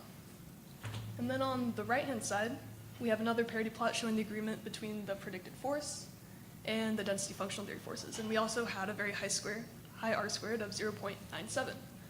So then we moved on to further testing to check for things like overfitting the data. And basically what we did was we gave the model configurations that it had not trained on, it had never seen before. And the first kind was Birch-Merdian, and you can just kind of think of that as stable and optimized forms of our material. And it performed very well for that category. Then we tested on CO2 in the window, or in the pore. So what we did was basically place CO2 in the center of the pore, and we translated it along like an axis. It also performed pretty well for that. Then we tested on Monte Carlo configurations. This one is basically random but probable configurations of our material with CO2. And it did not perform so well for that, especially when predicting the energy. We got an R squared of 0.52. So that brings us to the conclusions. We need more training data on these Monte Carlo configurations. And due to the time constraints of this project, we weren't able to fit that in, but it's ongoing. So once the machine learned force field is sufficiently trained, we can use it in one of those simulation programs to generate our own CO2 uptake as a function of pressure and be able to compare it to that 2019 study as well as real life experimental values and see if we were actually able to get more accurate results. And to expand on this study, we could simulate some humid environments because water competes with CO2. System for polycarbonate synthesis. The reaction engineering team at NETL Morgantown had previously established the copper-based system to have the potential to catalyze a polymer reaction. I wanted to explore the different support effects for this reaction. There are 5 catalysts synthesized using the wet impregnation method, 4 using 5 weight% copper, and the 5th one using 2.5 weight% copper and 2.5 weight% gadolinium. These were characterized using XRD, Raman spectroscopy, and FTIR spectroscopy. This is the XRD characterization of all 5 of the fresh catalysts. This was used to confirm that the catalysts were synthesized and to help make some general observations. The top 3 graphs, which are the titanium dioxide, zirconium dioxide, and cerric oxide, are crystalline in nature. This can be seen by the sharp and narrow material peaks and minimal copper signatures. This allows us to determine that the support material dominates over the copper. Next is the silicon dioxide and aluminum oxide supports, which are the 2 bottom ones, are shown to be amorphous. They have broader peaks and more copper identifying peaks. So we can say that the copper is finely dispersed within the catalyst system. After confirming that these catalysts were made, the next step was to react them and test their efficiency. The reactions were performed with hexene diol, triglyme, and diphenyl ether with a reaction temperature of 210 degrees Celsius, and 1 atm of CO2 was pumped into the round bottom flask where the reaction is taking place, and this condition would be held for 4 hours. After this 4-hour reaction, each crude product was taken to perform IR spectroscopy. This graph shows where the carbonyl peak would be, which is a carbon double bonded to an oxygen, indicating that a polymer may be present. This peak is around 1730, and the characterization shows that the greatest amount of product with a carbonyl peak is from the reaction with the copper gadolinium ceria catalyst. After being able to define that this catalyst is the most effective in creating a carbonyl, my mentor and I decided to perform a 24-hour reaction with this ceria-supported catalyst. This is the IR data comparing the 4-hour and 24-hour reaction with this catalyst, and we can see that the intensity of this carbon double bonded oxygen peak has increased with time. So since this 24-hour reaction with the ceria-supported catalyst was the most successful reaction, the catalyst was recovered by filtration methods and the product was separated out. XRD was then taken of this spent catalyst, where we can see that the initial and the spent catalyst have the same XRD signature. We can conclude that the series support is still active, indicating that it has the potential to be reusable, which would be lucrative and valuable in an industrial setting. Now, we know from the previous IR spectroscopy data that the carbonyl peak was identified, but this did not confirm if we made a polycarbonate. So in order to confirm the making of a polymer and the identity of that polymer, NMR spectroscopy is needed to be performed on the isolated product. NMR is a technique used to identify organic molecules, so for that reason, proton NMR was first used, allowing us to confirm the presence of a polymer by identifying these peaks to their corresponding carbon bond. The next NMR that was performed is called carbon-13 NMR. The carbonyl peak of a polycarbonate, which we are trying to make, will show at 155 ppm. However, the carbonyl peak that was seen in this spectroscopy is actually at 174 ppm, which is the carbonyl peak that corresponds to a polyester. So, concluding that the synthesized polymer was not polycarbonate, but a polyester. So with knowing this information, let's kind of go back to the initial goal of the project. I wanted to see the effects of different supports on the synthesis of polycarbonates, which is the first top reaction. In the end, polyester was actually made using the copper gadolinium Syria catalyst, which is the reaction you see at the bottom. The formation of polyester is still very interesting, as there are a wide variety of applications in the textile industry, manufacturing tires, water bottles, safety belts, and capacitors. So with all this being said, we can confirm that hexanediol was converted into polyester by the copper gadolinium Syria catalyst. The Syria supported catalyst was efficient towards polyester synthesis and shows promise to be reusable. There are still a lot of questions that need to be addressed in order to better understand the reaction, like what is the specific reaction mechanism and what specific role does the CO2 play in this synthesis, as well as what is the direct role of the catalyst in why it yielded a higher conversion to polyester. I'd be very interested in knowing these answers, and hopefully the reaction engineering team at Morgantown is able to continue this work. So a big thanks to the MLEF program, as well as my mentor, Anita, and the reaction engineering team for helping me anytime I needed it. So please let me know if anyone has any questions, and I'll do my best to answer them. Thank you.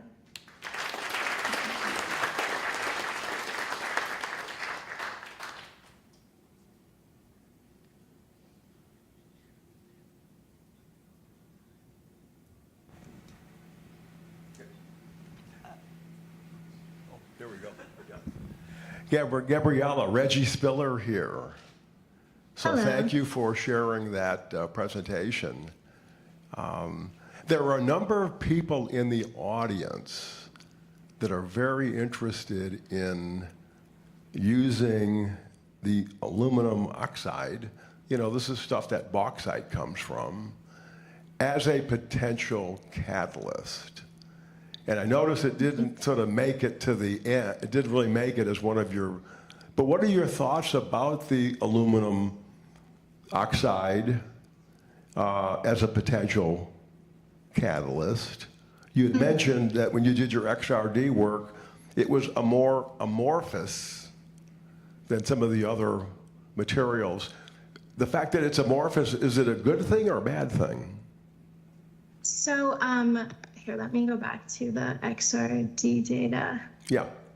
So the reason why we chose to use the alumina is because it has a very high surface area. I'm sorry, would you repeat that? Say that again? Yeah. Yeah, you showed that the SiO2 and the aluminum oxides are more amorphous. Is that a good thing or a bad thing?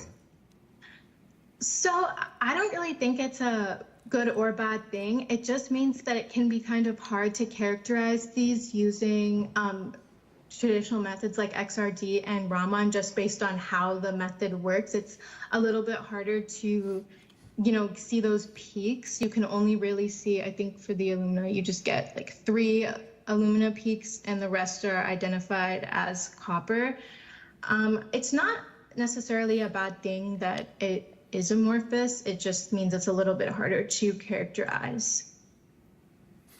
And then in your opinion, I mean, do you think that the aluminum oxide could be a good material for a catalyst? Because that stuff's available. You can get aluminum oxide from almost any place, so it's really readily available. So is it something that could be a reasonable catalyst? Yes, I definitely think it is able to be used as a catalyst. I think some other projects going on were using an alumina catalyst, and I think they were going well. So I definitely don't think we can count this one out, and it could be used in the future for another type of reaction. Yeah, and here's where I'm kind of going with the question, okay? Because it's all becomes about the economics. So if you're running a bauxite mine, you're selling bauxite for aluminum, then we have some researchers here who are interested in extracting rare earth elements from the bauxite. There's another cash flow stream. But if we could make some money by creating catalyst for CO2 capture, that's another cash flow stream. You got 3 ways you can make money. So that's why I'm particularly interested in the aluminum oxide. So you think it does make it in the running as something reasonable for a catalyst, huh? Yeah, I just think it doesn't really work for this chemistry, and whatever the mechanism that is actually happening, I don't think the alumina is able to be applied to this specific reaction, but I'm sure that other reactions, it could be a good candidate. And then final question. So did you do the actual XRD work with Dr. Gowda? Did you actually run the XRDs? Yes, I ran them. Okay. All right, well, thanks. I enjoyed your presentation. Well, thank you for your question.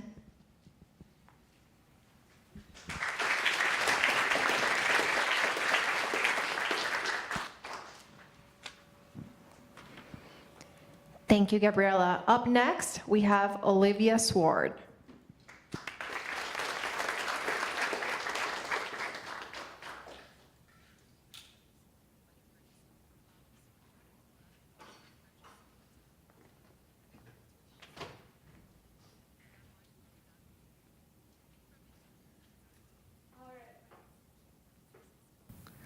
Hi, everyone.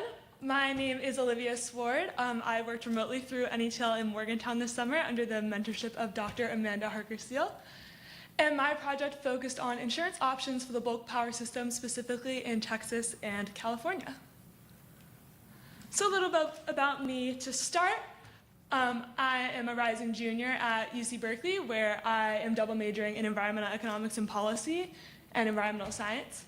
I really liked doing this energy economics work this summer and hope to do more of that in the future, and also would love to do more work with the government in the future. One fun fact about me is that I really enjoy teaching kids in the Bay Area near Berkeley about climate change and environmental justice. So a little bit of background on the bulk power system and the issues it faces. So you might be asking, what is the bulk power system? So the bulk power system is all of the facilities and control systems needed to maintain an interconnected transmission network, as well as all of the electric energy from generation facilities needed to maintain reliability of this system. So we're looking at the power grid on a pretty wide scale, and for my project, we focus more on the generation side of things. In terms of risks that the bulk power system faces with climate change, we're seeing more extreme weather events like wildfires, heat waves, winter storms, everything of that nature, and that causes more power outages. In addition to that, with increased communication technologies being used in the grid, we're also seeing an increase in cybersecurity threats. So both of these issues together pose a risk to the bulk power system and its resiliency. So for my project, we considered different insurance options to help bolster the reliability of the bulk power system.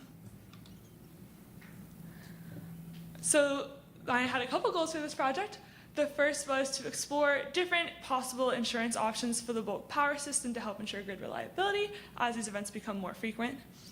And second, we wanted to empirically investigate a utility company's decision to invest in insurance. And finally, we also wanted to consider the energy justice side of this problem. So I started this summer with a literature review looking at different insurance options as well as the current state of the bulk power system, and then narrowed down to a few insurance options that I thought would be best. And then we empirically investigated the factors that influence a utility's willingness to pay for a demand response program.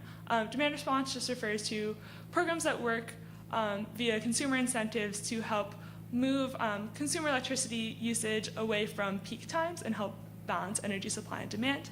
And all of the modeling I did was used with publicly available data through the Energy Information Administration. So like I said, we're seeing more increased threats to the bulk power system due to weather and cyber attacks. And for my project, I focused on specifically California and Texas because of the unique situation that each of these states is in. For California, they are part of the grid of Western interconnections. Their power grid is generally pretty interconnected to the rest of the country. But they experience a lot of wildfires as well as heat waves, which have posed a risk to the power system in California a lot in recent years. And Texas is quite a unique situation because it is the only state that, or the only of the 48 states that operates primarily on its own power grid. So they do not have the same capacity to import power as most states do. As well as in winter 2021 with Winter Storm Uri, Texas saw pretty severe outages due to freezing events. And you can see under both of those states, I have a graph of SAIDI per each year. SAIDI is the System Average Interruption Duration Index. So this is the average number of minutes that the average customer experiences an outage in a year. And you can see that for both of these states, they've experienced pretty high peak SAIDI values in recent years. Energy justice is really important to consider when looking at this issue because power outages do not impact all people equally. Rural communities are typically disproportionately impacted, as well as minority areas. In Winter Storm Uri, majority minority areas were 4 times more likely to experience an outage than predominantly white neighborhoods. As well as lower income communities typically wait 3 hours on average longer for their power to be restored, are less likely to have backup generation, live in well-insulated homes, and generally just be prepared to recover from a severe outage event. So I see looking at insurance options for the bulk power system as sort of a method to help solve some of these issues and promote energy justice. So now getting into a couple of the insurance options that I considered. We did also consider an indemnity insurance policy, probably what you think of when you think of insurance, but those calculations do get difficult in this situation because they typically rely on historic data, and with this situation with climate change and everything continuously changing, those calculations can get inaccurate. So first we looked at demand response. As I said earlier, just aims to lower peak demand for electricity either through price-based or quantity-based programs. Capacity markets are another market-based solution that where electricity generators are paid for their promise to produce a certain amount of electricity at a certain point in the future. Interconnections, as I touched on earlier, California, to help mitigate some of their outages, is able to import a lot of power because they are part of the Western interconnection versus Texas does not have this ability. And finally, backup power. When primary generators are either not sufficient or are not operational, we can use backup power generation and stored energy to help mitigate outages. And now getting a little bit into the economic modeling, I used a fixed effects model to investigate a utility's decision to invest in a demand response program. So as sort of a proxy for demand response programs, we looked at total demand response program costs, and we looked at how that was related to the number of customers a utility serves, their net power generation in a year, their yearly revenue, their yearly sales, and as well as SAIDI, which I touched on before, which is the average duration of customer outages in a year, and SAIFI, which is the average frequency of customer outages in a year, as well as looking at some error terms for effects that change with years and effects that are consistent over time. And then here are my results. For California, we found that there was a significant relationship between the total demand response program costs and the number of customers the utility served in a year, their net generation, their revenue, and their yearly sales, as well as their SAIDI. For Texas, we did not find significant relationships for any of these variables with total demand response program costs, which is interesting to me. To me, that suggests that the differences between California and Texas in terms of being an interconnection, the regulations, any of those variables that we weren't able to control for does seem to significantly impact a utility's decision to invest in a demand response program or not. And for California, some of these relationships might be intuitive. Generally, it makes sense that bigger utility companies would invest more in a demand response program. But the interesting one to me is SAIDI, that for every additional minute that the average customer is without power during the year, utilities in California on average spent over $15,000 more on their demand response programs. So that seems to suggest that in California, demand response is treated as sort of an insurance option. As the grid gets more unreliable, utilities are looking more towards demand response. So that's definitely something interesting and to consider more as an insurance option in the future. So to conclude, one big challenge with this project was the lack of data. As you can see, we didn't have a ton of variables. It would have been nice to look at more different factors that influence demand response. Each of these states control for more things between the states and be able to conclude more causal relationships, as well as it would have, we weren't able to get data on the individual community level, which limited some of our environmental justice analysis. So that would definitely be something in the future to look more into. Other potential next steps in the future would be to develop empirical models for some of the other insurance options that I considered. That would allow us to more fully understand a utility's decision to purchase insurance and better understand that situation and their willingness to pay.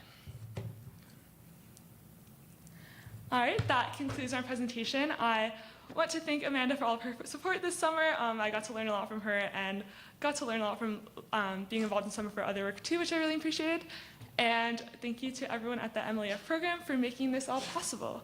And I'd like to welcome any questions at this time.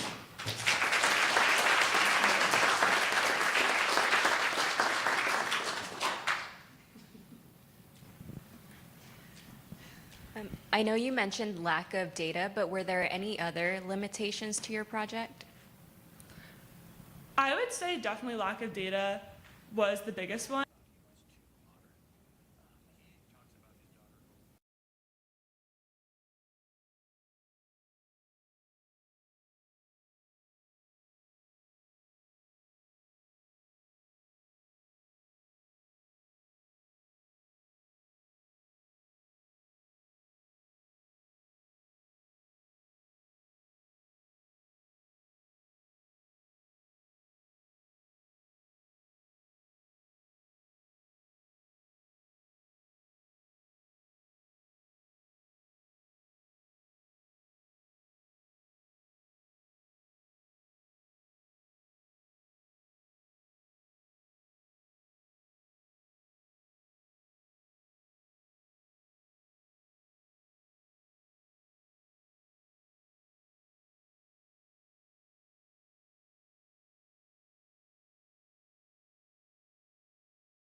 Awesome. Well, good afternoon, everyone. I hope that you enjoyed your lunch break.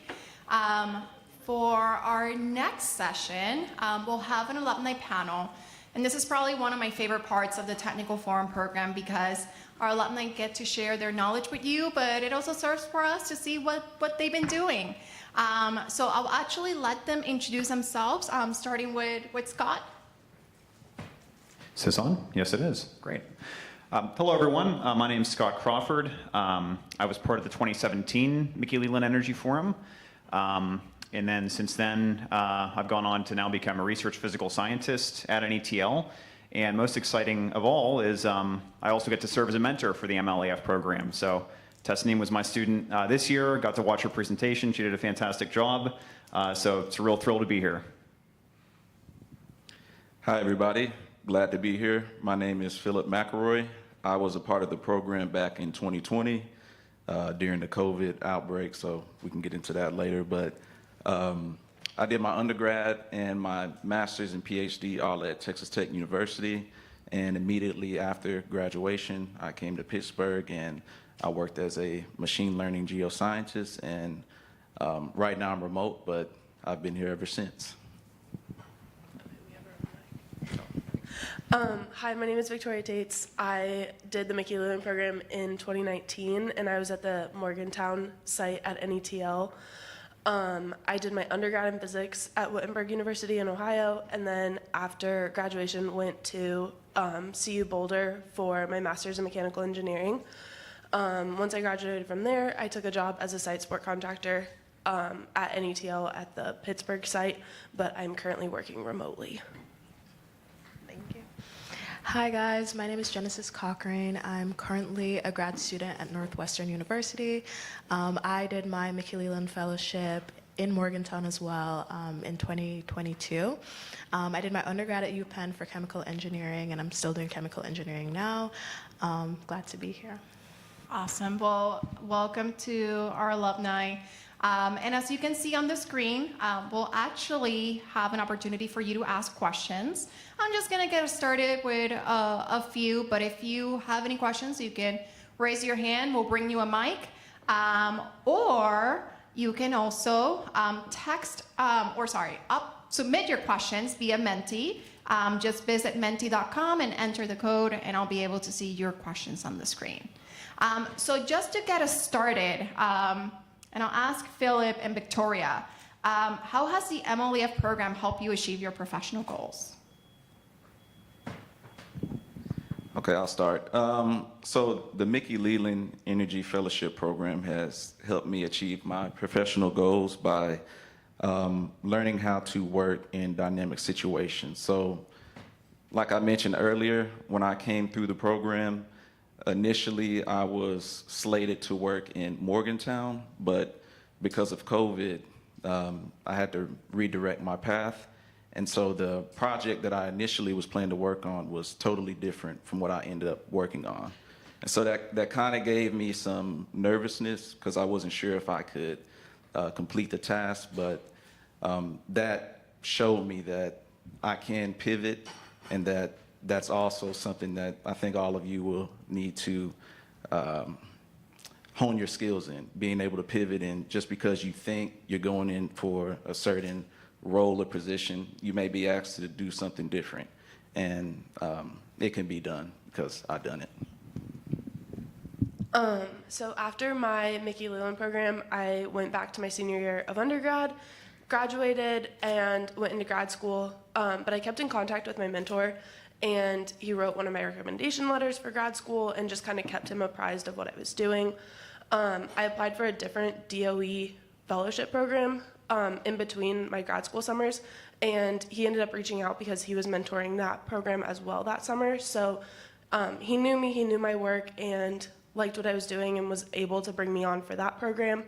That kept, kind of my foot open, or the door open to NETL and the ability for me to kind of explore other options. And through that work in a different DOE fellowship and my work in Mickey Leland, the site knew me, the site support contractors knew me, and they were able to offer me an internship while I finished grad school And then that led to the full-time position. So just kind of keeping in contact with the people from Mickey Leland was able to help me kind of professionally progress and open up new opportunities. Awesome. So, question for Genesis. How did the skills and knowledge you gained during the MLEF program translate to your current role or academic pursuits? Well, now I'm currently I'm co-advised by 2 PIs at Northwestern. One of them is a life cycle analysis group, so we look a lot at like techno-economic stuff and also like life cycle, like how will this, for example, project or like process will like span out over the years, like what will the emissions be, stuff like that. And I think that at MLEF with my project, I did a lot of like literature review, and it was very important that I knew how to like synthesize the information that I was looking at and knew how to like piece things together. And I found that very applicable with like what I'm doing now, because it includes a lot of reading, it includes a lot of like knowing what's out there in the field already and trying to like make sense of that and know how to like build upon what's already there. So I think that MLEF helped me a lot with that, yeah. So, Scott, you were a fellow and now you have served as a mentor for several years. I want to know, how did the mentorship and networking that you gained during your MLEF program help you in the path that you are right now? Like, help you achieve that? Yeah, well, that's an easy one because, so I did my research under the supervision of Paulo Hudnicki on synthesizing metal organic framework thin films. And so after my internship was over, he was obviously familiar with kind of my skill set. You know, he was at NETL Pittsburgh. I was a graduate student at the University of Pittsburgh. And so he approached me and said, we have a project involving fluorescence detection of rare earth elements. Is this something that, you know, you'd be interested in, because it seems to align well with your skill set? And for me, I'm from Pittsburgh. My family's all here. I was hoping to stay in the area. So it just seemed like a natural next direction, a natural fit. So I accepted that position through another ORISE program. So I was actually doing research in graduate school for this project. And then from there, once I graduated, moved full-time to NETL, again through an ORISE postdoctoral role, then through Leidos, and now in my current federal position. So just making that connection with Paul and with NETL through the Mickey Leland program was instrumental in me getting to my current position. So I've been getting some questions from our fellows. So the first question is there a skill or experience that you all believe is necessary to build a career in the energy sector?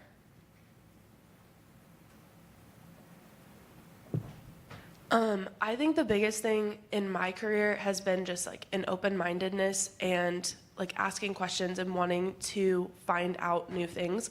Energy is always changing and the sector is very dynamic. So even if you feel like you understand how it's operating today, in a week it's going to be a little bit different, in a month it's going to be different, in a year it's going to look completely different. So kind of always having that desire to learn and understand how those changes are impacting and cascading, I think, is the biggest thing. So another question, have job recruiters really taken note of MLEF on your resumes? Yes, they have. I've had a number of interviews right after I finished the program, and they were very interested in the work that I did. They want to know in detail how you performed it. Did you bring any new ideas? Not only were you able to follow what your mentor advised you to do, but what ideas of your own did you bring, and how did you implement that? So I think it definitely will help in that aspect. So this is a question for all of you. I will start with you, Genesis. So can you talk a little bit more about what was your project, and did it give you an insight into what you wanted to do or help you decide on what you wanted to do after the program? I can't remember my project title verbatim, but it was on CO2 capture with a combined like hybrid solid oxide fuel cell. And it's not what I'm doing now at all. But I think that what it helped me realize is that, or what it wasn't was what helped me realize what I wanted to actually do, if that made sense. Because like I worked with like a group that had like a facility where they were like running reactions on like a gas turbine and like a virtual solid oxide fuel cell. And there was an opportunity that I had to like run the facility basically, and I liked having like a hands-on experience in that sense, and so I took that with me, and for grad school I was like, if I'm gonna do something, I have to have like a hands-on experimental aspect as well. So that's part of the reason why I'm co-advised. So I think understanding like what your project or what your experience wasn't can still help you figure out what you want to do in the future, or like the lack of, or not necessarily that, but like what it, yeah, essentially wasn't, yeah. So I looked at water emissions in ERCOT based on different economic scenarios from power plants. And I really enjoyed the process of my project and kind of the steps of like how we got there, like the thinking, and we went down some roads that didn't lead us to the right place, but kind of kept going at the problem in different ways. So I realized that I wanted to continue doing that type of work, and I really liked what the markets team at NETL was doing, and yeah, so that kind of was why I wanted to stay.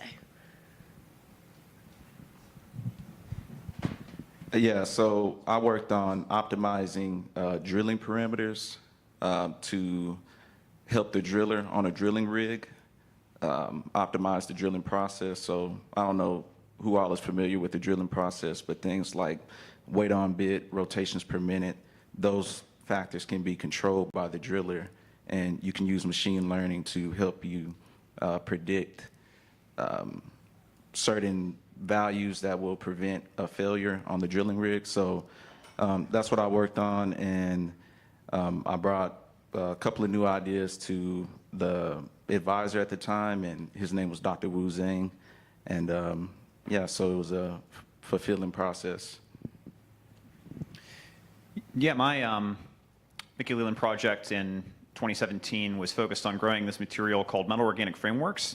If you're not familiar, just think about microscopic sponges. Metal centers linked together by organic molecules forming a very porous, high surface area material. And what we're trying to do is eventually use those for sensing applications. But my involvement in that project was just finding a way to kind of optimize their growth. And basically take glass with metal oxide, you dip it in a copper solution, and then you dip it in a solution with your organic linker. And what's really cool is within like 5-10 minutes, you have this really high quality metal organic framework thin film that normally would be much more difficult and time consuming to synthesize. So that led to a peer-reviewed publication, which I wasn't expecting, but I was pretty thrilled about that.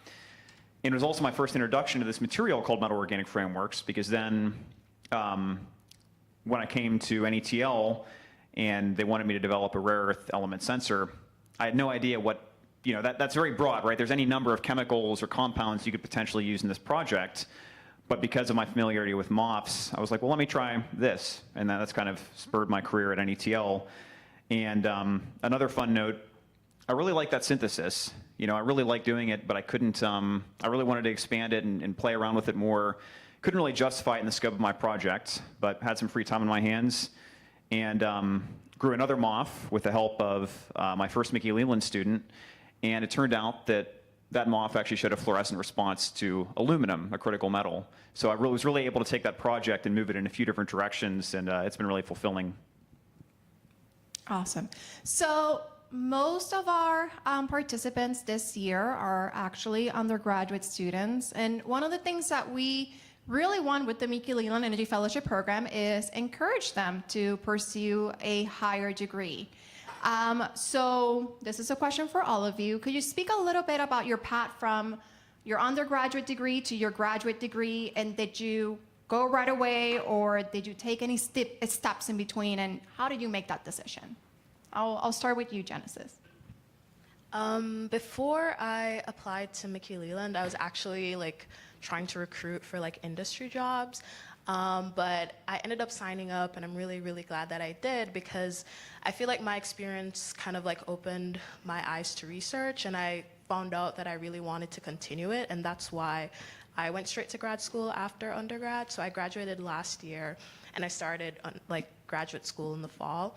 And so I think that, you know, starting right off the bat, you know, has its pros and cons. I think for me, I kind of was already on the school grind. It made sense to just continue on the school grind, for me at least. But I know that like for other people, it might be a little bit different.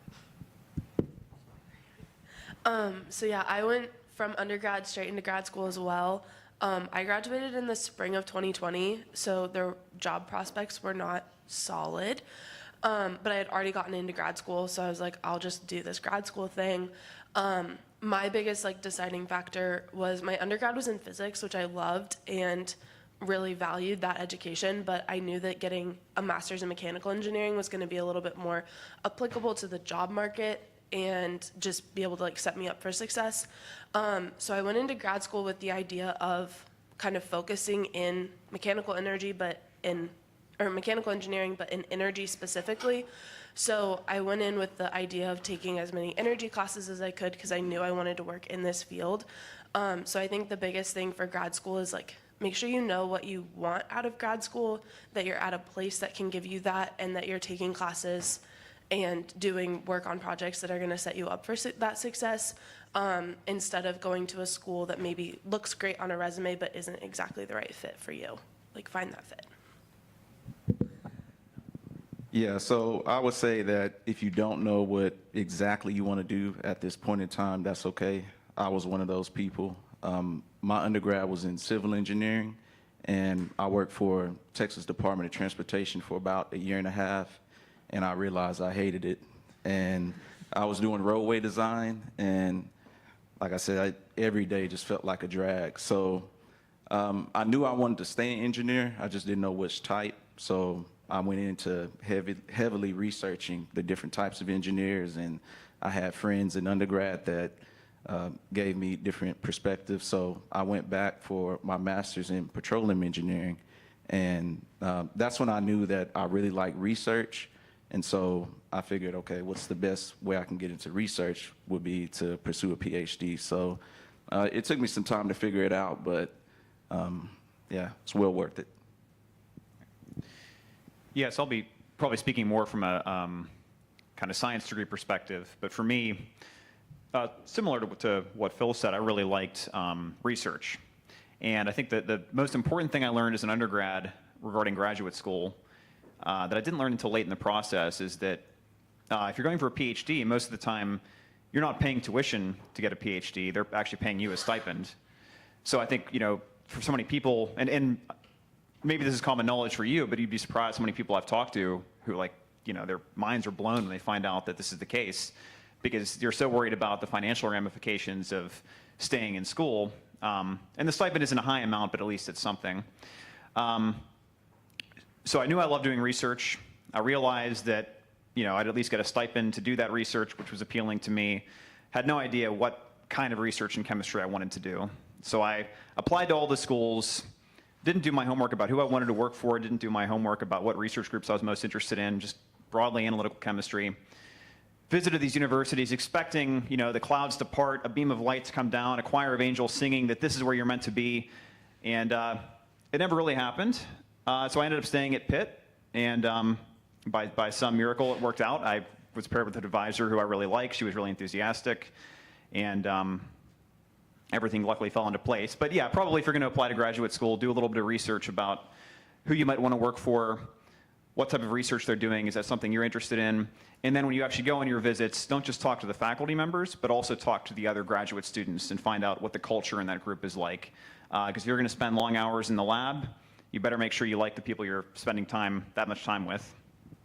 Awesome. And then, Scott, you just mentioned about, you know, affording and paying for grad school. And I was recently having a conversation with someone how it's not always knowledge that there are opportunities for others to pay for your grad school. So of those of you that had an experience either receiving grants or scholarships, can you talk to us about that process, and what would you recommend to those that are considering going into grad school, and how can they, better afford it? I'm doing my PhD, so I do get a stipend, but I know that there's like the GEM fellowship, especially for like master's degree. It might be actually probably a little bit more beneficial if you're doing it for a master's, because they do cover the 2 years, so you wouldn't have to pay for your master's if you go the GEM route. I know NSF GRFP is also another fellowship you can apply for, even as a senior undergrad going to grad school. And yeah, I think those are the two that I know of for sure, other than like your school providing you a stipend. One of the things that I had to learn was apply for everything. Even if you don't fully feel qualified for it, like if you have 50% of the requirements, go ahead and apply. Because sometimes those scholarship programs don't get applicants, or they don't have as many applicants as they think they're gonna get, so they end up giving them to people who applied. So you never know unless you put your hat in the ring. And yeah, so I got a lot, outside scholarships through school, and then just like working with like financial aid at school and scholarships and stuff. I didn't do like a thesis with my master's, so I was paying for school on my own, but I was able to get like jobs through the university that helped cover some of those costs, and then also helped me meet more faculty. So my path was a little bit different. I actually didn't receive any scholarship, but what I did was I taught Introduction to Engineering, and that allowed me to have enough money to finish my degree. And also my advisor at the time, he really liked the research that I was doing, and so he decided to basically fund the rest of my program. So never received a scholarship, but it still worked out. No, I think everyone touched on. For those of you that have served as mentors, whether with the Mickey Leland Energy Fellowship Program or through other programs or other avenues, how being a fellow through the MLEF program prepare you for being a mentor? Yeah, so my mentoring has been through the Mickey Leland Energy Fellowship, at least formal mentoring. I think it definitely helps because you've gone through the programs. You kind of know what works for you, what doesn't work for you. You kind of get an idea of, okay, how hands-on do you want your mentor to be? For me, I think the most important thing I've learned with mentoring, something that I struggled with my first go around, and I think I've gotten a little bit better with the last 2 years, is coming up with a really well-defined project. Something that's structured, something where you have obvious, achievable goals. So if you're ever mentoring somebody, I think that's helpful, is to kind of draw on your own experience, figure out what did you like about this program, what are some things you don't like. I know Tasneem has a long list of all my shortcomings. But you can draw on that and then apply that elsewhere. But I think in general, the other piece of advice maybe to give here is any chance you get to mentor, I would encourage you to do that. It's such an important skill, and it's something that I think really comes with experience. It's something I didn't get a chance to do as much in graduate school, or at least the mentoring I did do, I didn't feel like I was as successful at it as I wanted to be. But the only way to overcome that is to just get as much experience as you can. So Victoria, what was the switch from physics to engineering like, and was it difficult or easy? Okay, so engineering, I would say, is a little bit more conceptual, especially going from like junior and senior level physics. There's a lot of theoretical physics in that, like those course loads and stuff. So I would say that the math was almost not a step down, but like a little bit easier, in that there were more like concrete numbers versus theoretical variables. But I think physics lays a really good foundation for how to do engineering. in a physics program, like you have to learn how to look at problems in different ways. You have to be able to like attack a problem from multiple angles if something doesn't work out the first time. So that is definitely really applicable to engineering. There was definitely a learning curve with some of the engineering, like more engineering concepts for me. And that I did struggle with a little bit because it's hard going from like an undergrad degree where you feel like you know everything and like you're finishing that degree to being new into a new field, but just sticking with it and asking a lot of questions. Physics gives you the math and kind of that foundation, and it's just a different way to apply it. So for those that have completed a PhD program or currently pursuing, do you recommend that participants get a PhD as soon as possible or after gaining some work experience? And do you have any advice for PhD program applications? For me, I think that, as I mentioned before, like doing Mickey Leland right before my senior year kind of made me want to pursue the graduate degree. I think also considering like, you know, job market and stuff like that, for me it worked out. So now I go to school, I get my stipend, I do what I need to do, but I also do what I like to do. So that's really helpful. In terms of like advice for PhD program applications, I kind of did the generic thing, like look online, what's the best graduate degree program in XYZ, and that was really helpful. I basically applied to those. I would say don't apply to too much. This is definitely not undergrad where you have to apply to like 20 schools or anything like that. I would say less than 10, less than 8 even. I would say also look out for any like fee waivers. There's definitely a lot out there, especially if you apply before like a certain time. And I think Scott mentioned this, making sure that you know like who you're interested in working with. Make sure there's like at least 3 persons, because there's a chance that if you only have one, there's a chance that you probably can't even get into their lab or something like that. So I'd say definitely do your research. That's important. And like talk to grad students, because I didn't know this going into undergrad, but like my TAs were grad students, and I was like, you guys are so young, like what are you doing in grad school? Because to me, that was like for older people. So like talk to your TAs if they are grad students, and talk to the grad students in your departments, and they should be able to give you some guidance too there. And definitely have a teacher that could help you out with like letter of recommendations and keep connected and stuff like that as well. Yeah, I think Genesis figured that out. So just heavily put a lot of emphasis on that. Yeah, I think honestly, if you're in this program right now, you're probably a step ahead of most people who are applying to graduate school. I think one of the questions earlier was how important is this fellowship for job interviews? That's something I couldn't speak to, but I could definitely speak to how important, I think one of the first things at admissions committee, at least for science, for chemistry, in my experience, the first thing they're going to look at is your research experience. I think that's going to be more, certainly if I was hiring, like if I'm trying to hire anybody, GPA I don't care as much about. What I care about is, have you been in lab? Do you have that lab experience, that research experience? Have you been successful in that environment? So this program is great preparation for that.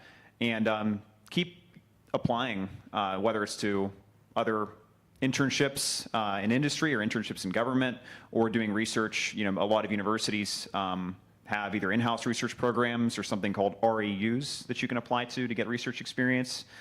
And then I think that the last point would just be make sure you're thorough when you're putting your CV together. Every experience you have, make sure you're putting that down.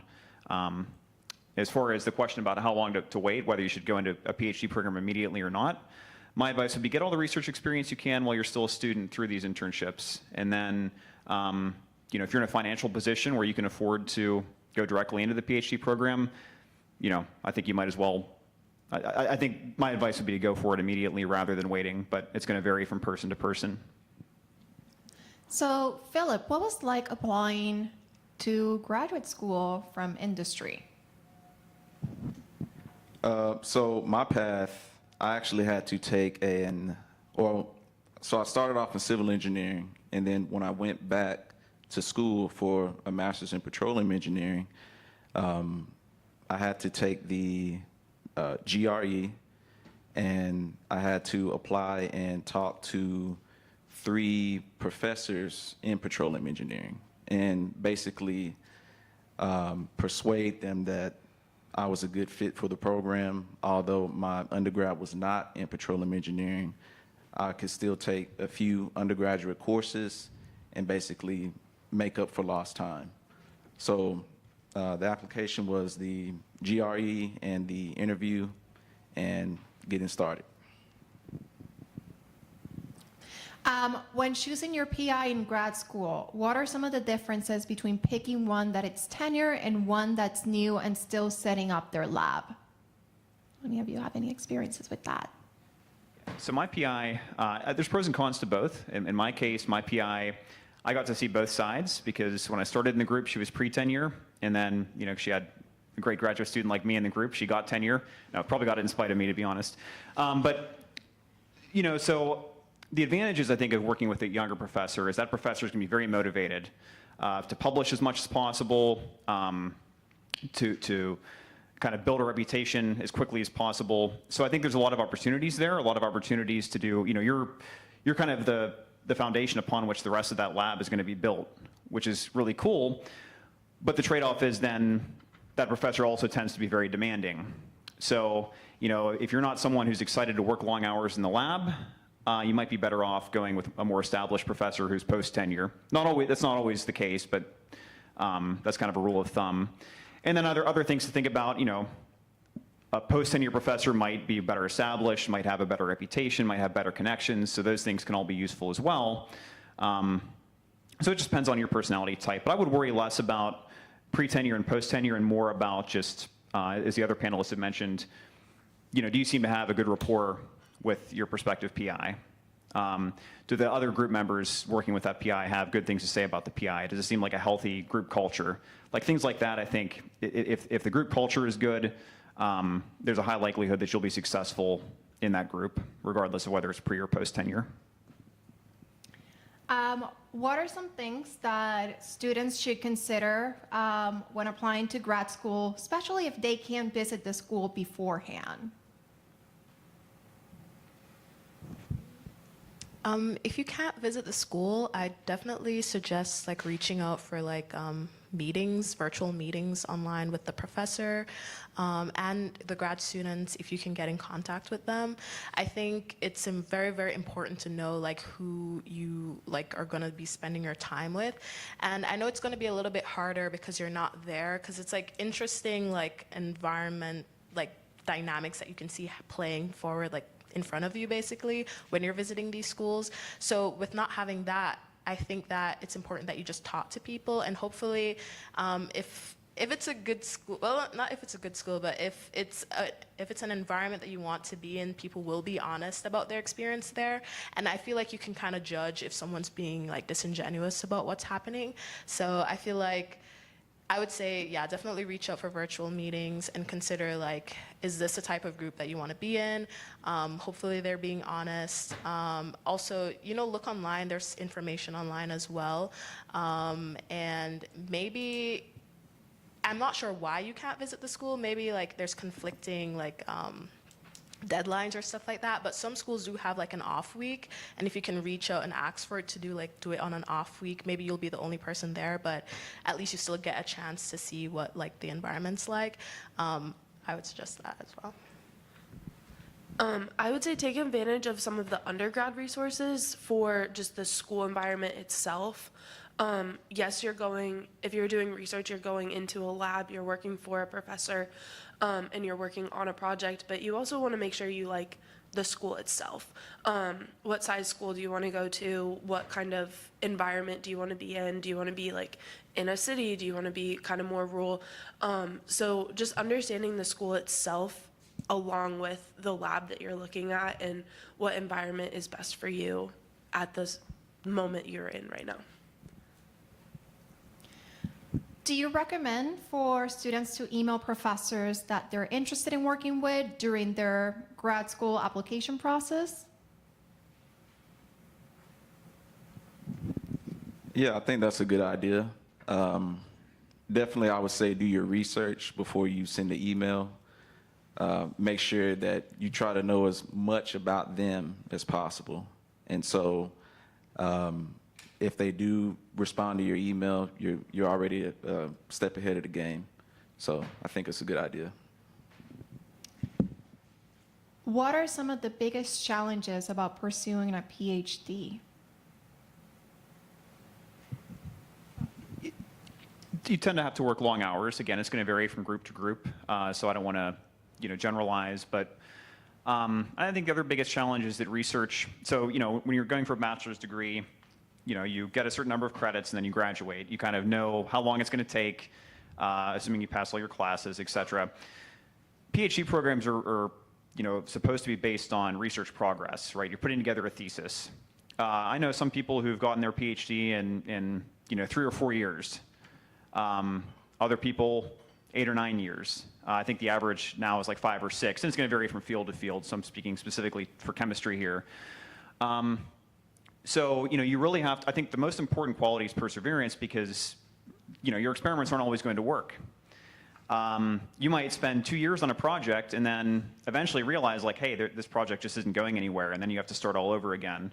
And I've seen that happen, but I've seen students at that point are like, this isn't worth it, I'm going to leave with a master's degree, which is fine. People have been very successful doing that. And I've seen other students who say, okay, well, now at least I gained some experience, even though this project didn't go anywhere, so now the next project will move a lot more quickly. So I think just that need to persevere is the biggest challenge in graduate school.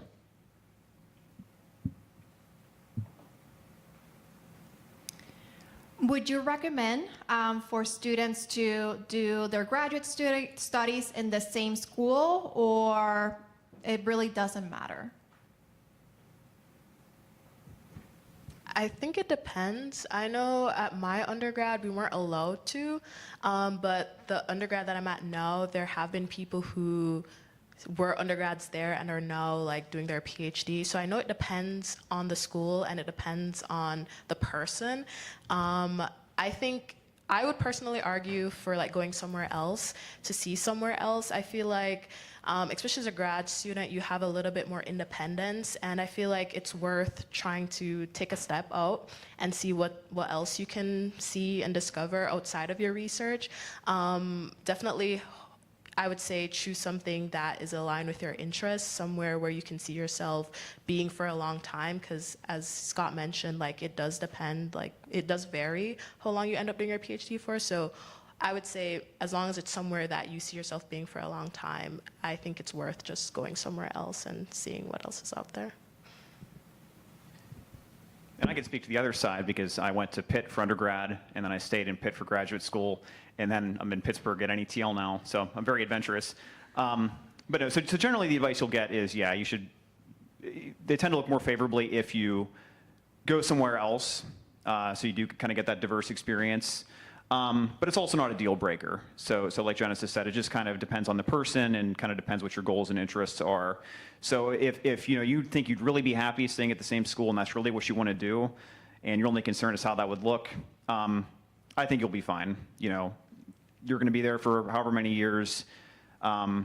Success is really important, obviously. Education is really important, but you also have to weigh other factors like your own personal happiness, and so that's going to come down to the individual.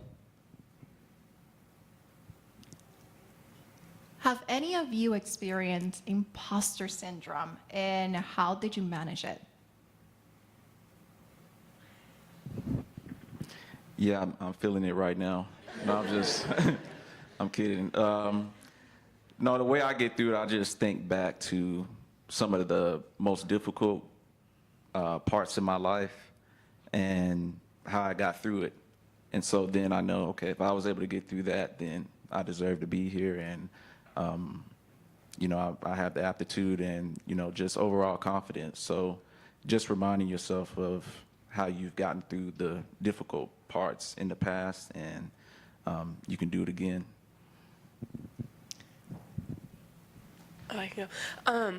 Yes, definitely felt imposter syndrome. A lot of times I feel like I've felt imposter syndrome when I've been overwhelmed.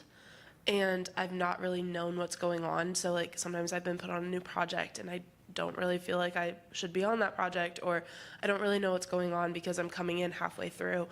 So a lot of times just kind of taking a step back, reevaluating, what do I know, what do I not know, and like, why am I feeling this? Because a lot of times it's more a knowledge gap than I shouldn't be there because I should be there.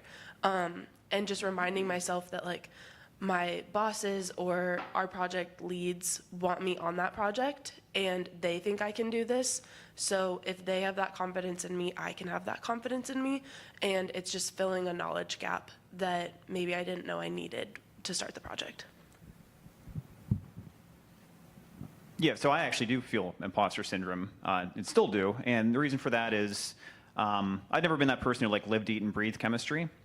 So I never felt, to this day, don't feel like I have a great understanding of scientific fundamentals, basic physics, etc. But the way I get through it is you kind of realize that everyone has their own strengths. And what's really great about working in this field, you get to wear so many different hats, right? There's your hat as a researcher. There's your hat as a communicator and a writer. There's the hat you wear as a recruiter, trying to bring new talent into NETL. Art. I have no artistic talent, but whenever you're writing papers, you have to make figures and find effective ways of communicating results that way. And so I think what's helpful if you're dealing with imposter syndrome is think, okay, what do I bring to the table? Maybe you're really good in lab, but you're not a good writer. Well, being good in labs is essential. Maybe you really struggle doing research, but you're a great communicator. That's also really important. So that's how I get through it, is just thinking about what unique skill set do you have and what do you bring to the rest of the team that maybe other people don't. What is your favorite part of your job? I like the diversity of what we're doing at NETL. I can go in one day from working on long duration energy storage to biomass gasification to carbon storage and transport. So I just like the breadth that we have, but then also the depth that we get into. It definitely keeps me on my toes, and it just makes me feel like I'm never bored and I'm never like, oh my gosh, I have to go work on that project again, because there's always something new and exciting and dynamic for us to be working on. So yeah, I really just like kind of the overarching, like how much we get to work on in the different scopes.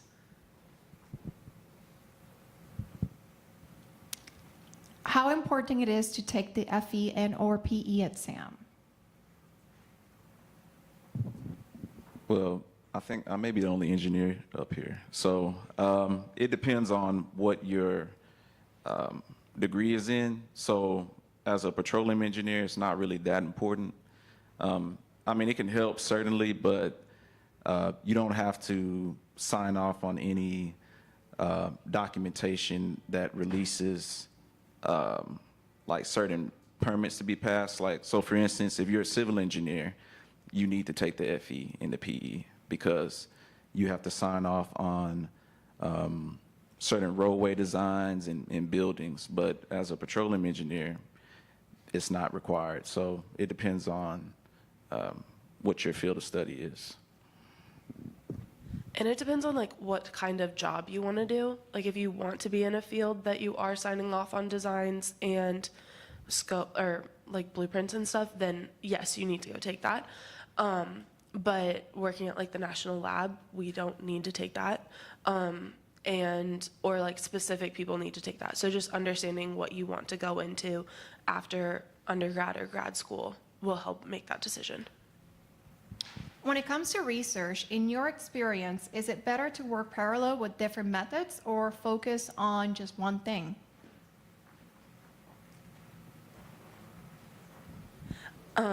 I personally think that it's better to do a lot of different things and do a lot of different methods in doing a lot of different things, because I think each one teaches you something else, something different, and you can take that back to a different project. So an example, I am right now working on an Excel file that is gonna hopefully help us in gasification of biomass. And from that, I'm going to use that in our CO2 transport project. So being able to work on a lot of different things and a lot of different methods make each one of them better because you're able to apply that knowledge in different projects and different scenarios. How do you maintain a good work-life balance?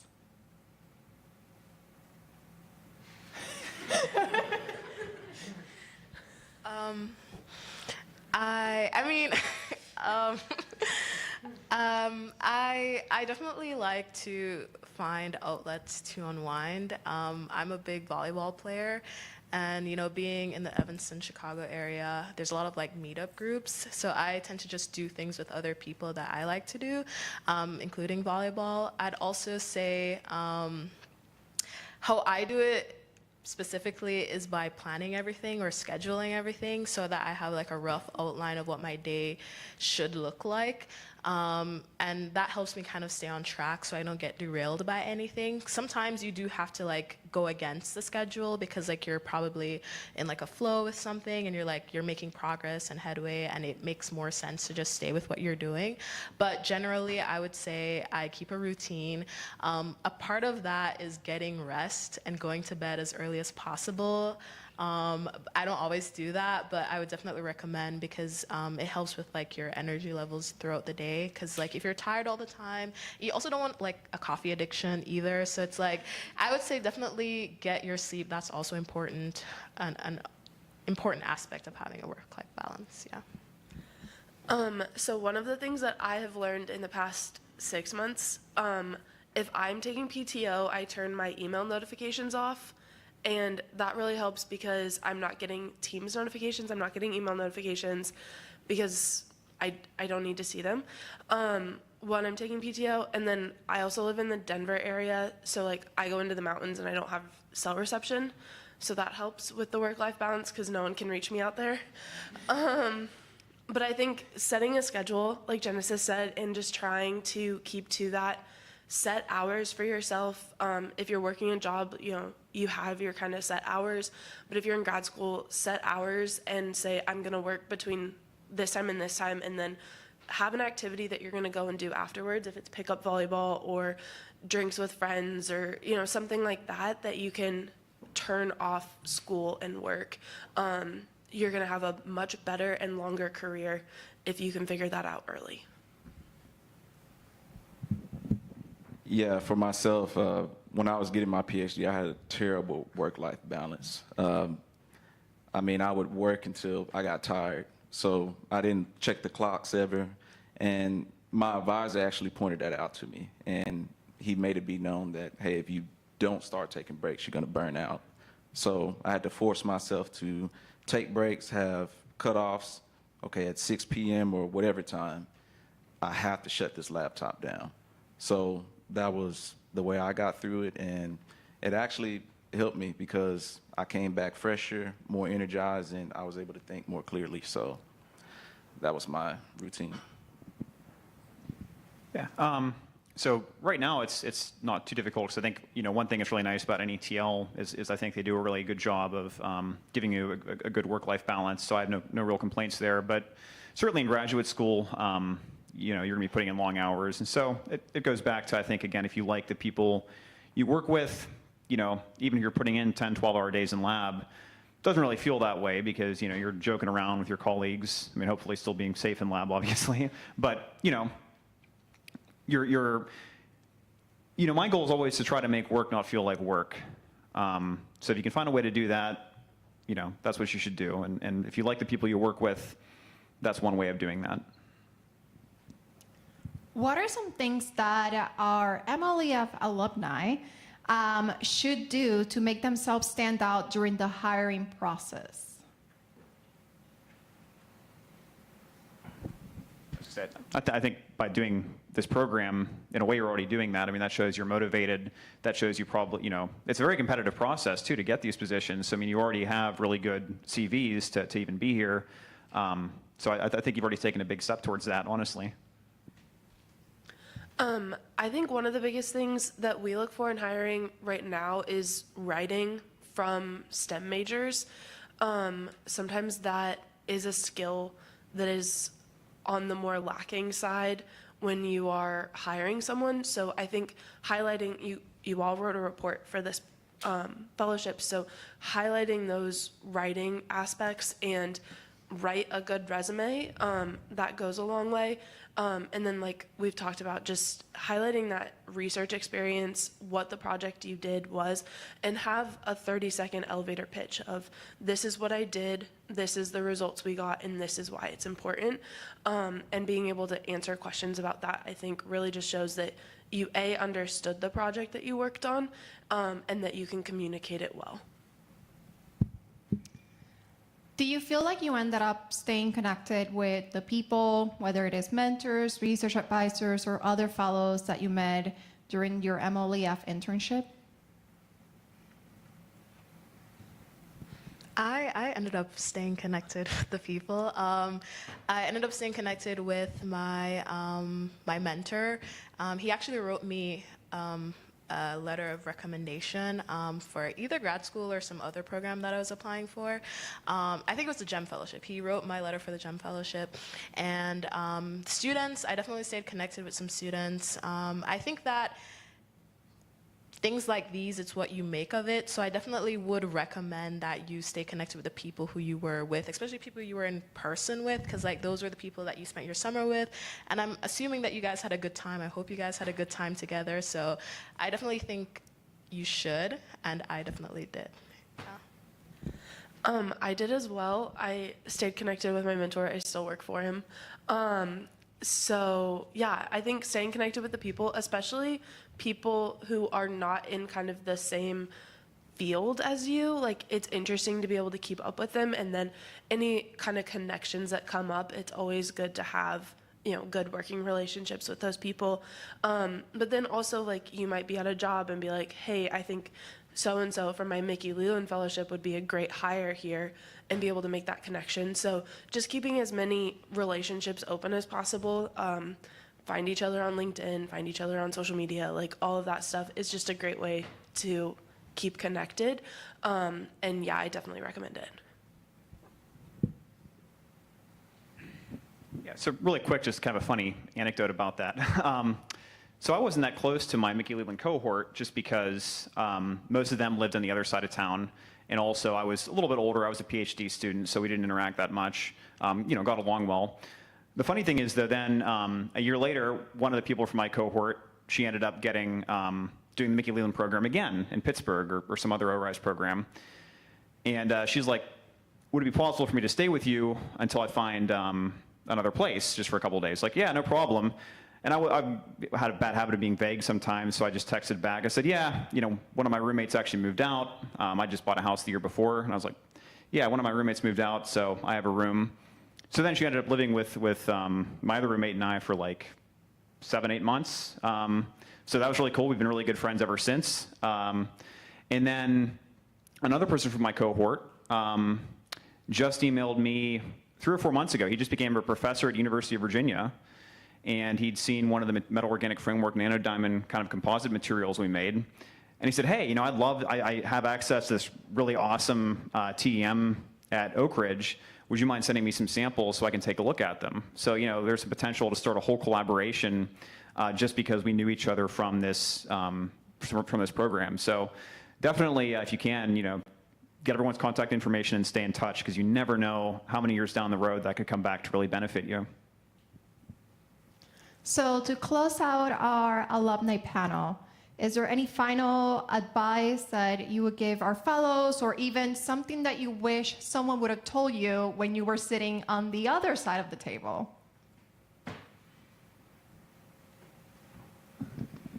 Yeah, my final closing remarks would be to always keep an open mind.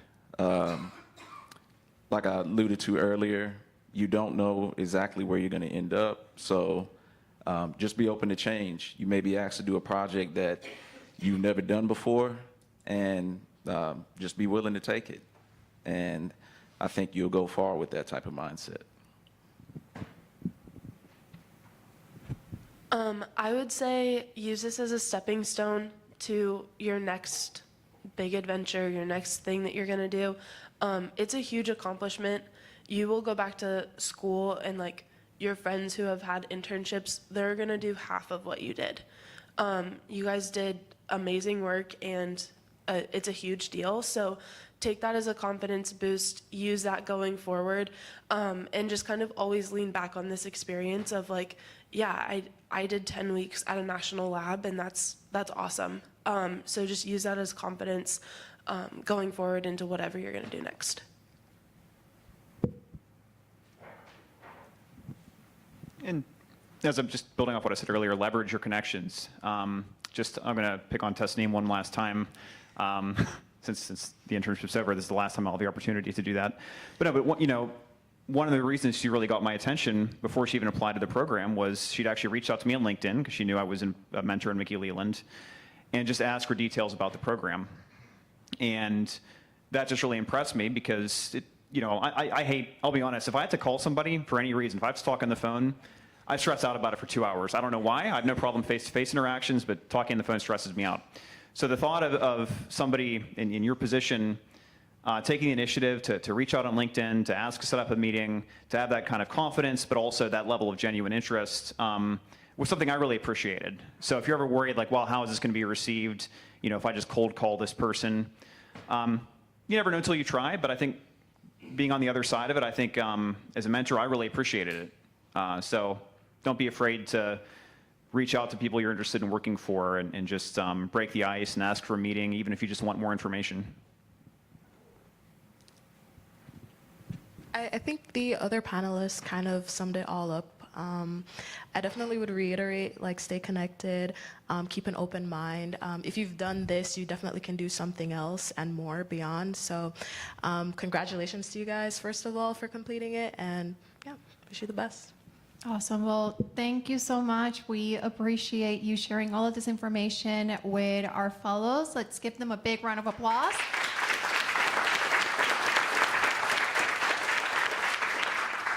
So we'll now have a break/networking session. So if there are any questions that you still have for our alumni group, feel free to connect with them. And then we'll resume at 3 p.m. for our last set of presentations.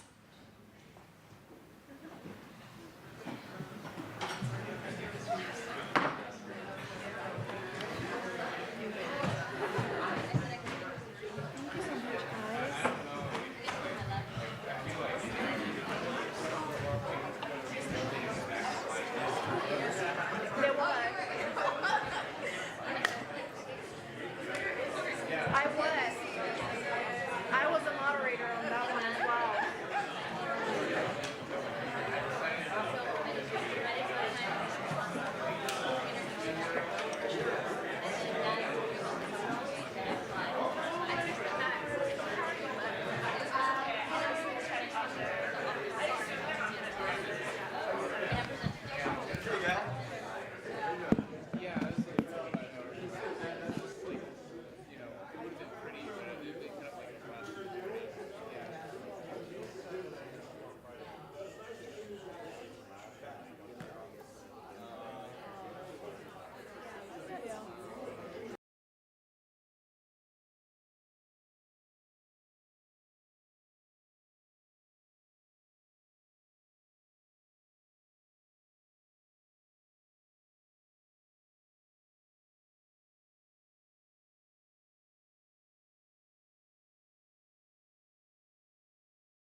Okay.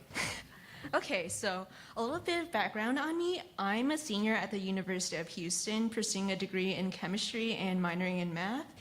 And my background in research is in inorganic materials. And after MLEF, I'm looking to pursue a degree in, or a PhD in materials chemistry. And my fun fact is back in February, I had a near-death experience while working with a solution of concentrated sulfuric acid, nitric acid, and HF. So, okay.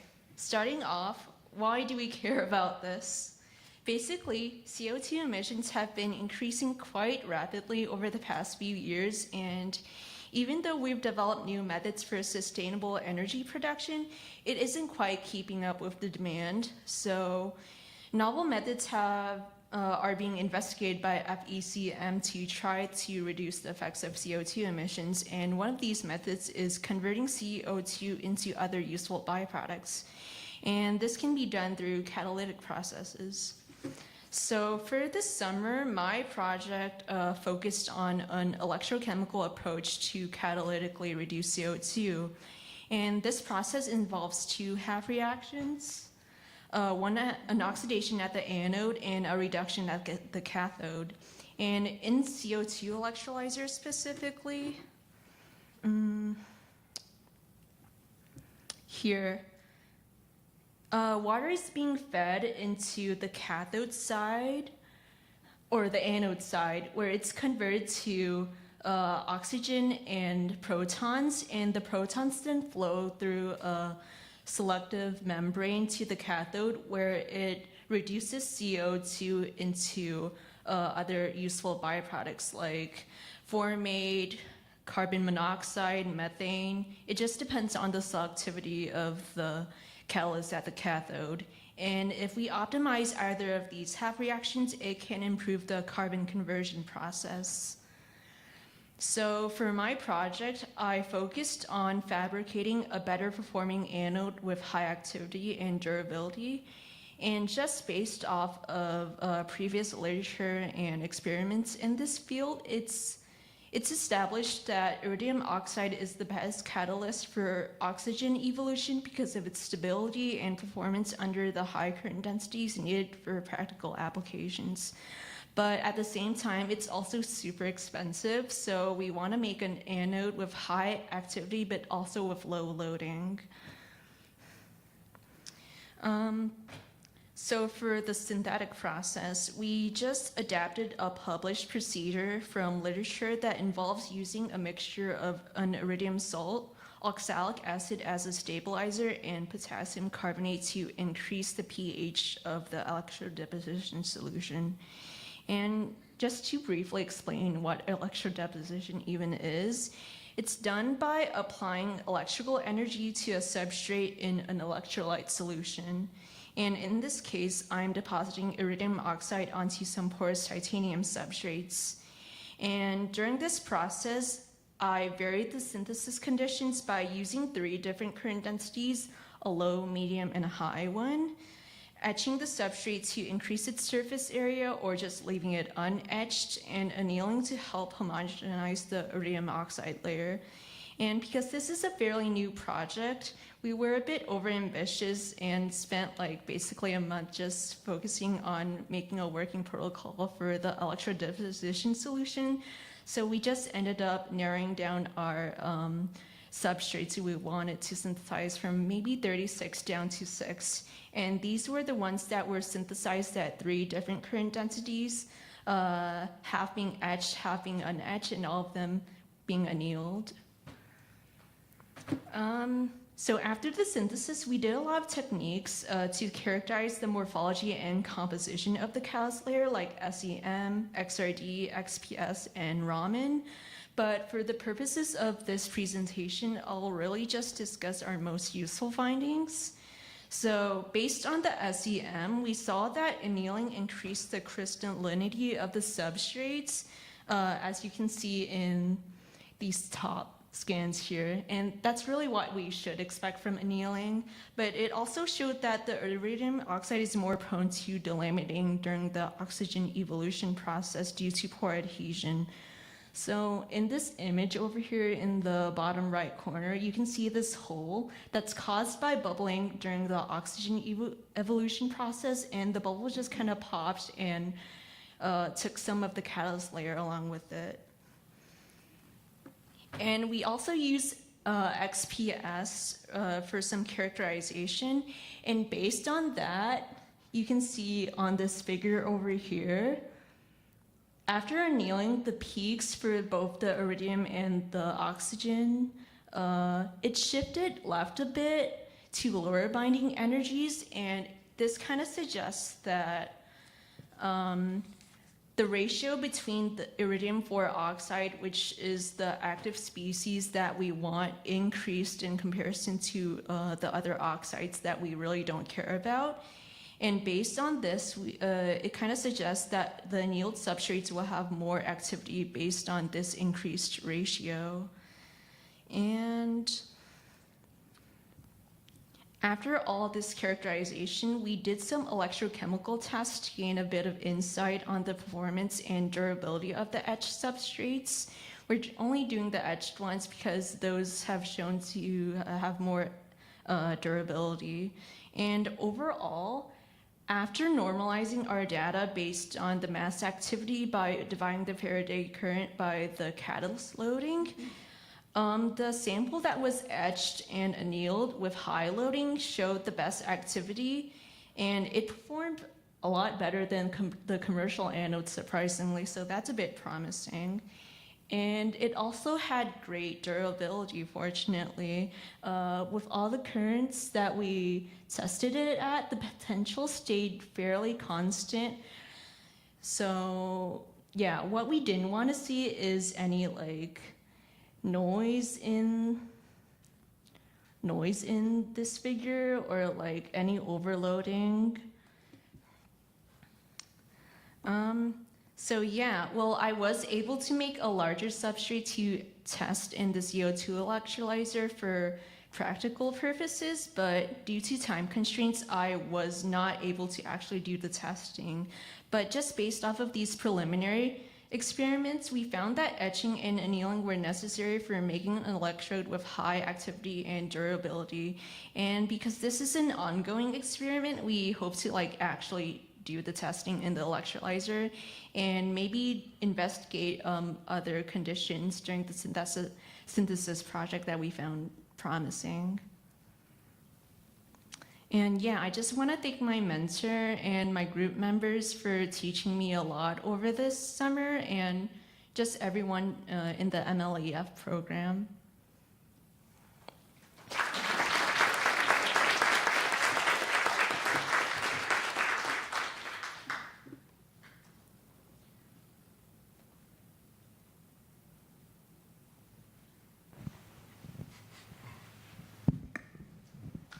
Hey, great presentation. I liked it.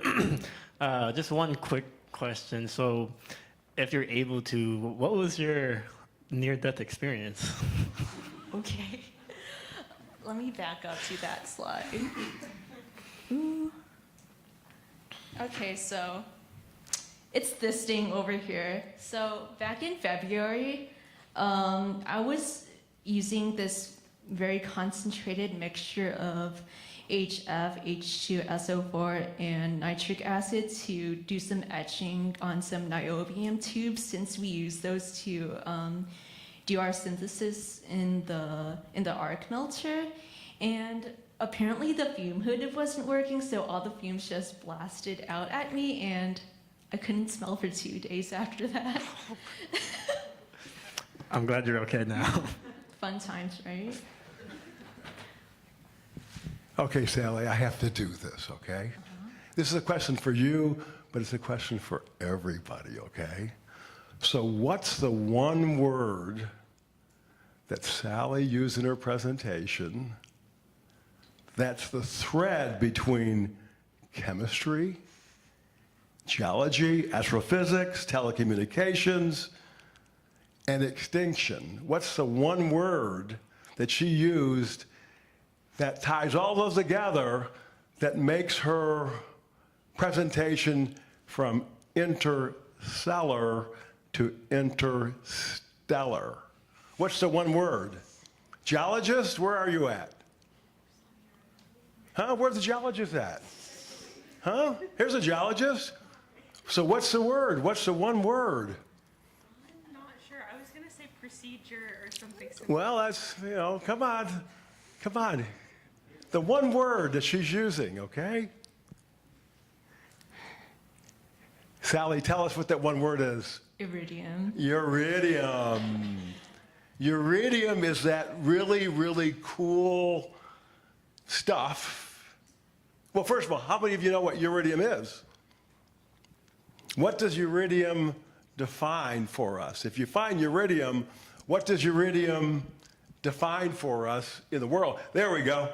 Well, I know one is the presence of asteroid impacts, and that's also like one of the ways that the KPG extinction relates to geology. Bravo. It marks the end of the Cretaceous. The end of the Cretaceous. That's where we got like whacked by a huge asteroid. And if you find a iridium layer, that stuff only comes from interstellars, right? It doesn't exist out there. If you find that layer anywhere in the world, it is a layer that marks the end of the Cretaceous. It's like about 65 billion years, and you will not find a single dinosaur bone above that layer. And you know what you find above that layer? Mammals. That's it. It's the mammals. It's that time. Now, if you're a telecommunications specialist, what does iridium mean to you if you're in telecommunications? I know you know the answer to this. Telecommunications. Tell us what iridium is in telecommunications. You mentioned something about being like basically everywhere across the earth, so I know it has something to do with that, but you're gonna have to.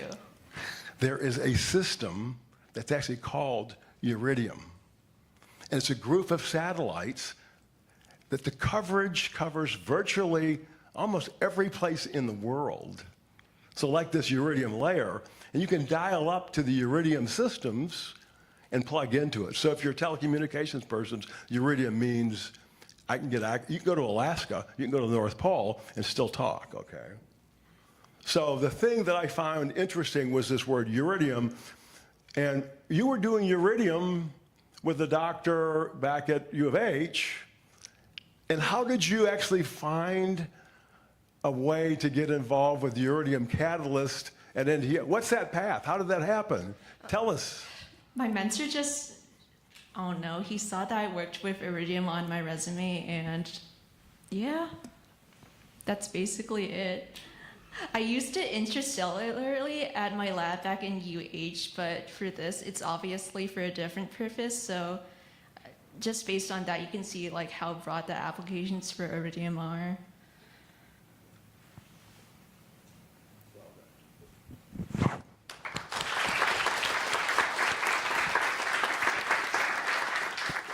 Next up, Julius.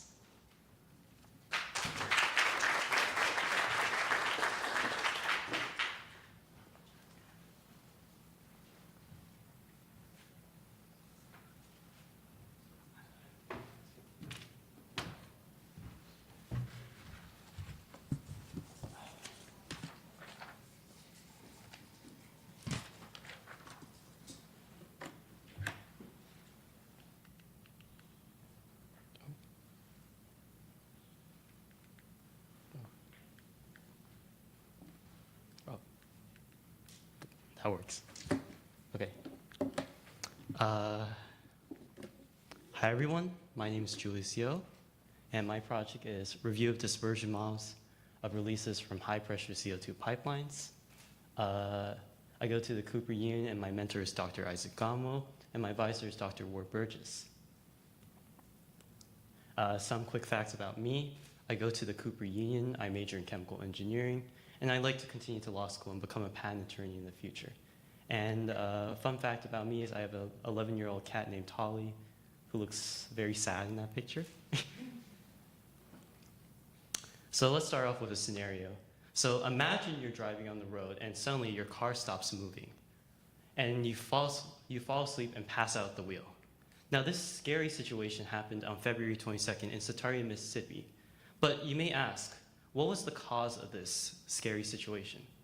Well, in the picture shows the answer, which is a pipeline burst, which leaked massive amounts of CO2 into the neighboring town of Sataria. And even with the scale of Sataria, shows how dangerous the situation is. Because even though there were no fatalities, 45 people were hospitalized and 200 people were evacuated. And Sataria represents really the dangers of how CO2 can kill people. Because at 70,000 ppm, which is a concentration that's easily found in pipeline, this can instantly cause death to a human. And this has thus, as seen in the photo right here, which shows one woman who successfully prevented installation of CO2 pipeline in her backyard, shows the successful resistance in installing CO2 pipeline. And it's important to note that this reasoning is very justified, because on the left shows an experiment of a CO2 propagation experiment, and the right shows the crack. So CO2, when it's in the pipe, with the Joule-Thomson effect, which basically explains from a rapid change in pressure causes a rapid change in temperature, this causes the pipe to therefore fail, and possibly there can then be a crack that propagates and unloads like a zipper, and this can lead to a massive explosion seen on the picture on the right. And it's important to note that what if, for example, this happened in an urban center like New York or LA? It's a pretty scary situation to think about. So it's also important, though, to note why we need this piping in the first place. And the reason is because currently, although we use 5,300 miles for enhanced oil recovery, which is primarily just injecting CO2 into oil to improve extraction processes, because this decreases the viscosity and improves extraction processes, by 2050, we'll need more pipeline for CO2 storage sites. And the primary reason why is because storage sites lie far away from their point sources. So we need a ton of mileage. And therefore, we need a way of risk assessment, or a way of predicting how plumes will move in case of a disaster like Sataria. So we can then predict how plumes can spread, and we can prepare for disasters. And this really leads into the next question of how can we correctly predict carbon dioxide spread in cases of pipeline failure? It's a pretty complicated situation, but the answer really lies in dispersion models that really can predict the flow of CO2. So this leads me into my research, where I performed an extensive literature review and data analysis to determine the best model. So here we show 5 model categories, and these represent really like the deck of cards of dispersion models. And they're suits, but there are many models, for example, within those. So for example, computational fluid dynamics, or CFDs, may have a program like ANSYS CFX or Fluent. And the point is, we want to assess, through assessing using criteria, what's the best category, and then what's the best model in that category. And to assess the best model, we'll use experimentally validated data.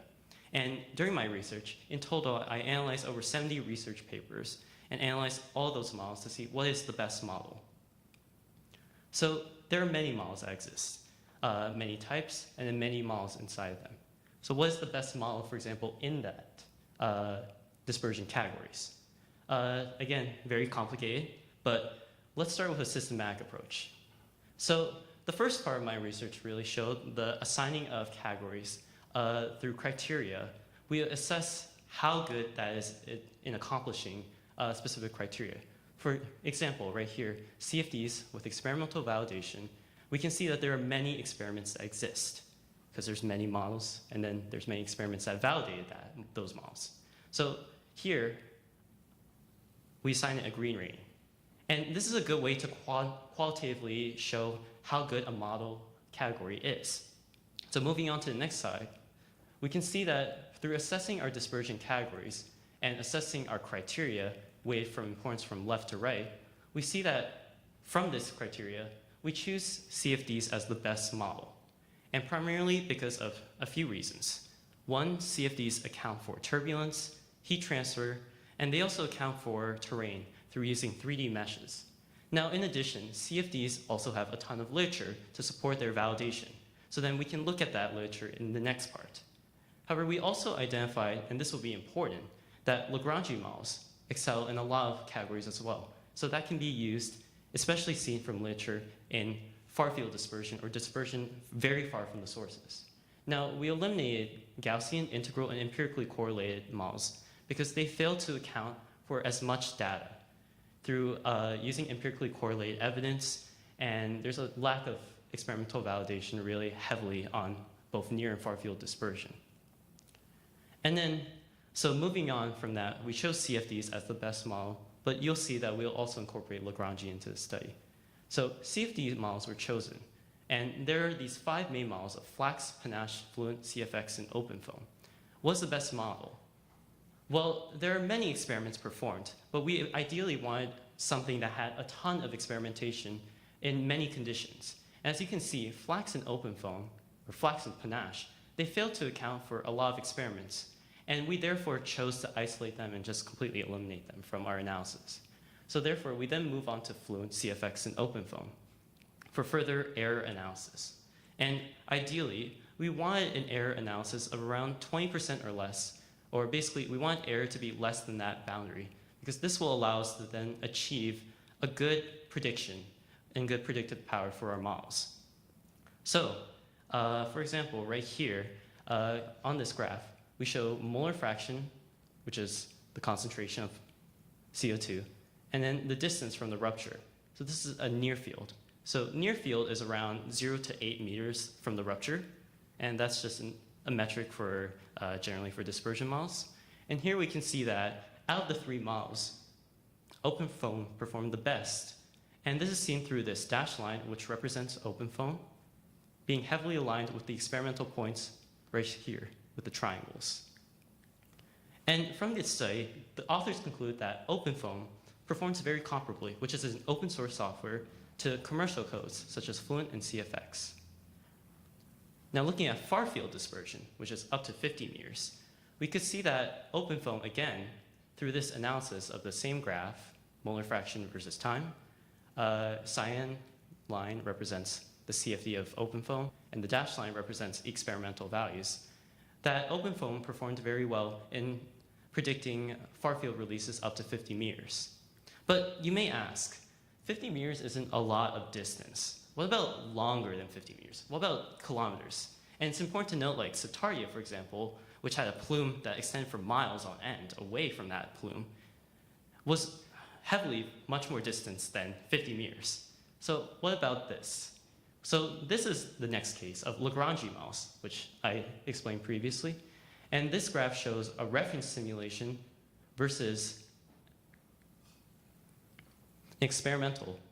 So here we're showing a comparison between the simulation versus the experimental. And ideally, you want an R² of 1 because it shows alignment that both points were predicted equally. And from this, we decided MESO-NH, which is a Lagrangian dispersion model, as the best method because it can model in higher resolutions and greater distances and returns excellent agreement of R² between 0.7 to 0.95 for landscapes that are far and suburban and rural landscapes specifically, which is where we expect installation to occur of pipelines. And in conclusion, we conclude OpenFOAM as the best candidate for CFDs because they have the lowest error, and MESO-NH can provide good atmospheric calculations for far field dispersion. And some limitations is that the lack of experimental studies were performed for phase changes, and also CFDs past the 50-meter boundary.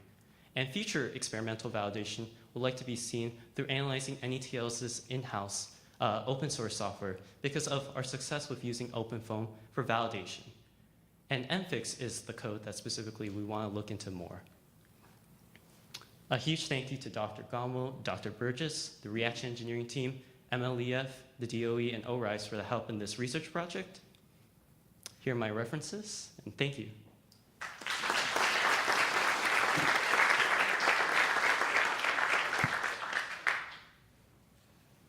Questions?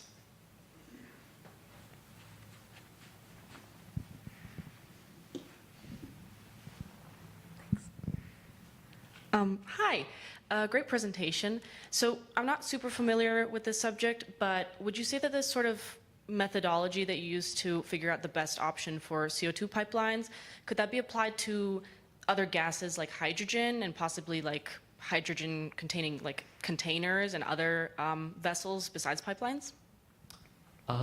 Yeah, definitely. I would think because this method of isolation is really more a systematic approach of finding like the best candidate. So like I used this in a different talk, but think about being like a job recruiter where you're trying to find the best method or the best candidate for something. So we want to find the best. It's really the main systematic approach of isolating the best candidates through looking at their pros and cons. And from that, we find the best experimentally validated research. Because I think the main thing that we want to see is that we want something that doesn't over or under predict a plume, because there's tons of dangers with using models like that that can poorly predict plumes and how they move. So I think they definitely can be applied to other gas models, as specifically seen like this one.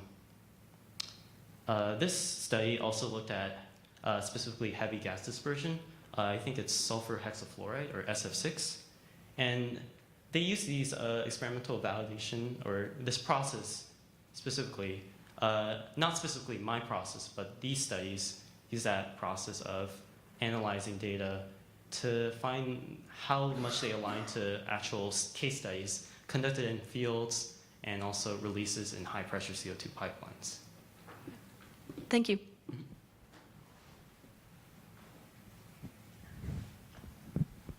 Hey, Julius, I want to make sure that we initially recognize Dr. Isaac Guamo. Let's see his picture up there. Here is somebody that's been involved with our program. I think probably Isaac's been involved longer today than almost any other mentor. So, Dr. Guamo, if you're listening, many thanks. You always have students who are focused on safety, whether it's offshore rigs, you're doing this work here in, how to disperse what happens to a plume of CO2, but you always do a great job. So thank you very much for your years of service, Dr. Guamo. Julius, as I look at your presentation, I'm almost thinking like this is like a NOAA presentation. Like which way is the hurricane gonna go? You got a 70 to 95% chance of rain up there, right? What's the big variable that determines, in your mind, because you had a bunch of them up there, but what's the big variable that determines where the plume is going to go in your mind, if you had to pick one? Well, I'll just go back. Yeah, let's look at them. Well, definitely the phase change is very important, as well as terrain and weather. I would say those are the three, but I would say the main one is terrain.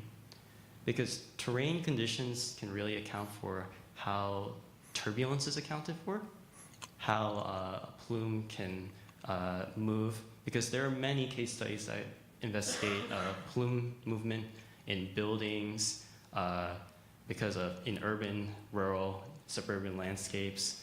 And it really shows you how important it is in being the determining factor in a way. Because that's the beauty of really CFDs and Lagrangians. You can model plumes with 3D meshes that really can imitate an environment. And I think that's the big reason why we chose those two models in the end, because they can account for how complicated a terrain can be, yet how important they are in showing how plumes can move and how they can affect people at the end.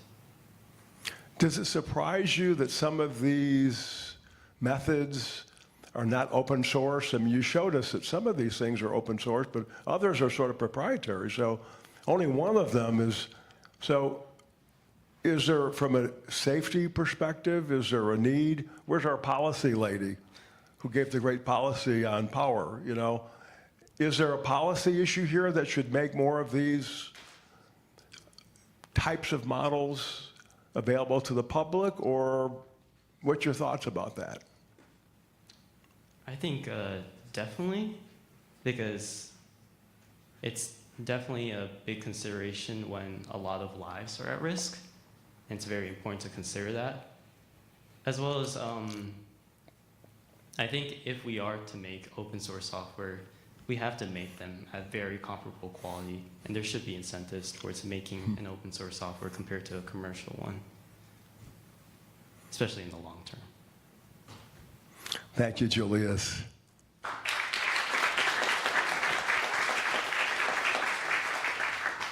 And the next person to talk about pipelines is Nathan Brown from NETL Morgantown.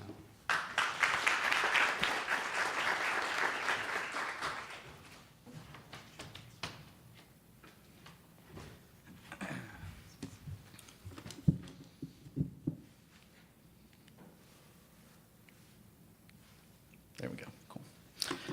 Well, to start out, I'd like to thank everybody that put the schedule together today, because between all those questions and what Julius just did, I don't even know if I need to stand up today. So I'm going to talk about natural gas pipeline conversion analysis through CFD. Bit of a long title, but advance. There I am. So pretty much everything that was just talked about, I am going to now elaborate on a little bit more.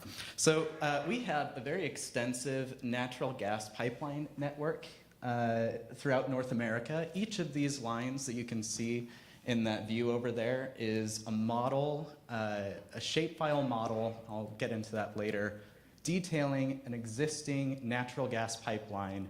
And as you can see, it stretches just about anywhere that you'd want it to. As the US is looking to potentially decarbonize in the future, the ability to transport that CO2 to another location is going to become even more important. And we already have access to this pipeline network, so potentially that could be used to our favor. But the question that is not yet answered is, does this network actually meet the needs of a CO2 pipeline transmission or alternate, potentially hydrogen? So, there we go. A little bit about pipelines, also a little bit mentioned, but as he mentioned, they can be very extensive. The CO2 pipelines that exist are dwarfed by the natural gas pipelines. We have over 3 million miles of pipelines existing right now. They can vary a lot. They can be as short as a city block, they can be as long as an entire Canadian province, and they vary in diameter, which affects fluid properties. The point to take from this is that there's no one clear answer for how a pipeline conversion could go. There are many different ways, and especially with the high pressures. These are not drinking through a straw. This is hundreds of times atmospheric pressure inside these pipelines and could lead to disastrous effects if done incorrectly.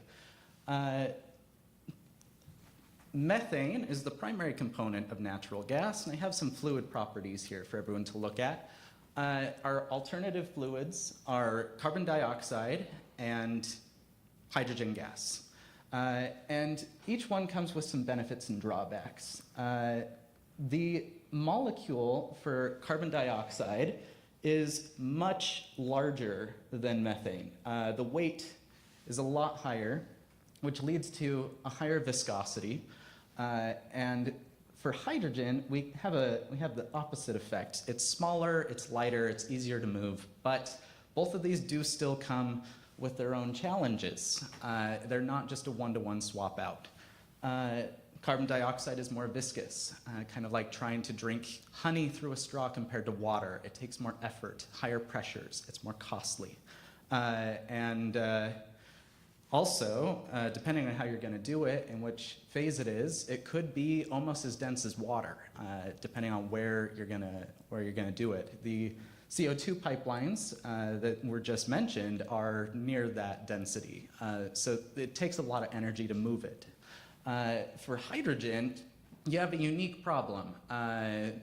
Hydrogen is effectively just a proton. And when it's in a situation like this, the gas will actually dissociate, send off its little electron into the steel pipe, and the proton can actually traverse along these itty-bitty grain boundaries in the steel itself. So the unique problem of hydrogen is that everything is a sponge. You could start sending however much you want down the pipeline, and by the time it gets to the end, there could be nothing. So the ability to have physically accurate models to describe and predict these effects is of great importance. And then this was mentioned with CFD, so again, thank you for doing a wonderful job of doing my work. CFD is kind of the sweet spot when it comes in terms of fluid dynamics and also other problems. You have the option of experimental values. For example, I could go outside today and give you data on the pressure of all the car tires in Pittsburgh. Just with a little pen gauge. It's going to take a lot of time, going to take a lot of effort, but I can give you those values. The cost is labor, time, potentially expensive equipment, as many of you got to use this summer. Lots of costs. The alternative is the theoretical, using equations, values, but the cost of theory at times is that the assumptions and the changes that we make to get those values ends up detracting from the overall takeaway. You've probably heard the joke about, it's a physics question regarding a penguin. You just assume that a penguin is a cylinder. You lose all of the actual information about your system the more assumptions and simplifications you make. So CFD is a nice sweet spot that you're able to keep all of the information that you want in the exact shape. You don't have to say, well, it's mostly straight. You can put bends, twists, different changes in temperature, everything to make it a muddy question. And then you're able to get continuous information. Just like theory, I can tell you the pressure in a pipe at A, B, C, and D locations, but I'm not able to do that with that little tire pressure.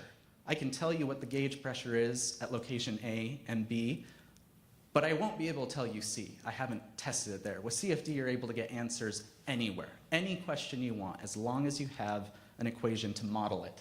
So what I spent the summer constructing is a way to automatically determine the exact shape of any pipeline in North America.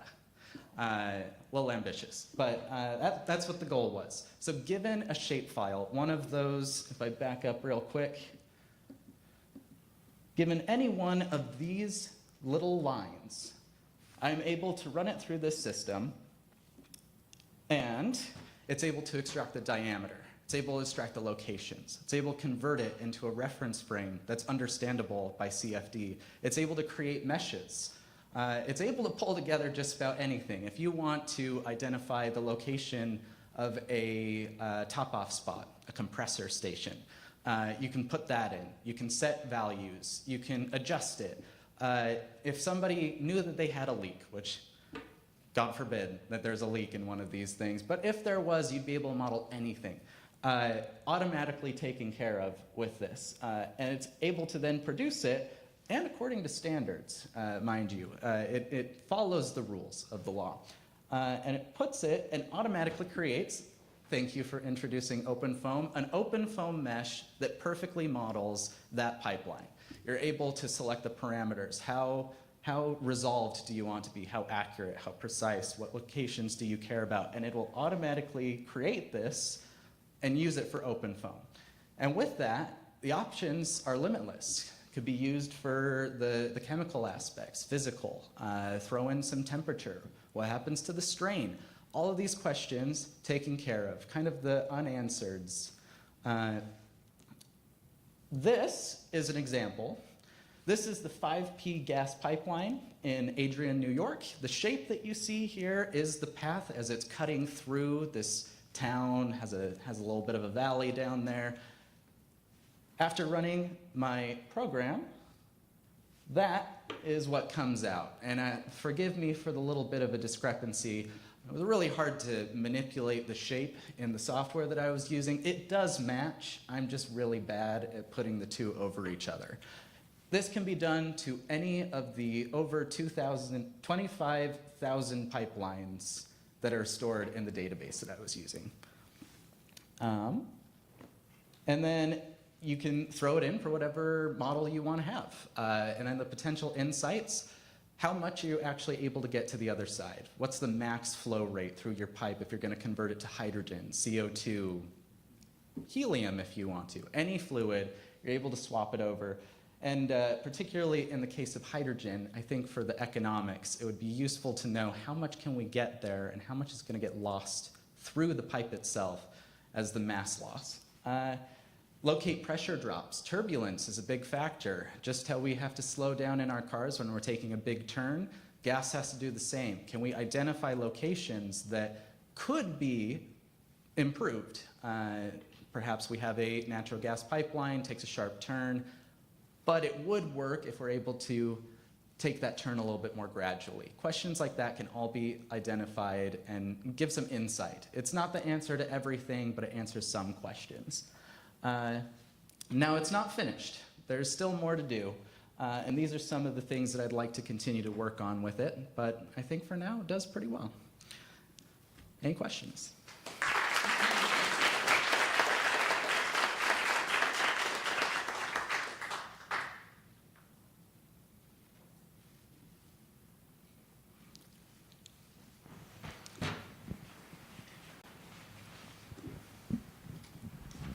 Sorry, I was just wondering if you could speak a bit more about the database of pipelines you were using, and is the SHP files, are those inside this database, or is that something you created? Yeah, so the database was taken from a product called Velocity Suite. It stores all the information. It's a Hitachi product. And it contained all of that. So I was able to take the database. I did not create it. They're maintaining it, cross-referencing it with Google Maps, so it's updated information the whole way through. And the best part is, aside from the connection to Velocity Suite, the rest is free. So just apply whatever you want to it. Thank you.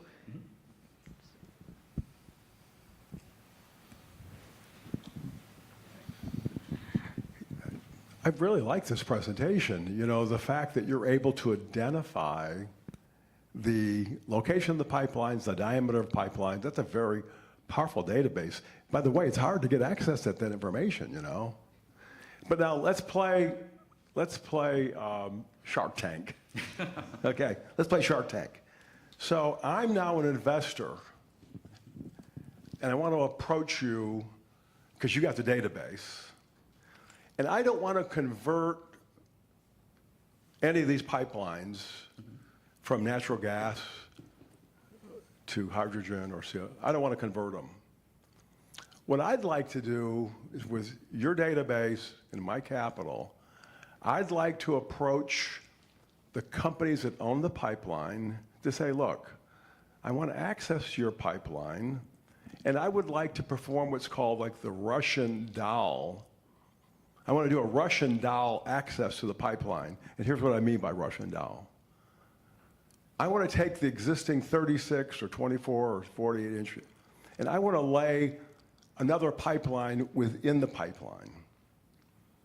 Something that basically, a natural gas pipeline, but I want to run a CO2 pipeline with the right type of material, or I want to run hydrogen, you know, where I can operate my line inside the existing pipeline at a completely different operating pressure than the natural gas that's flowing typically at about 1,000 psi.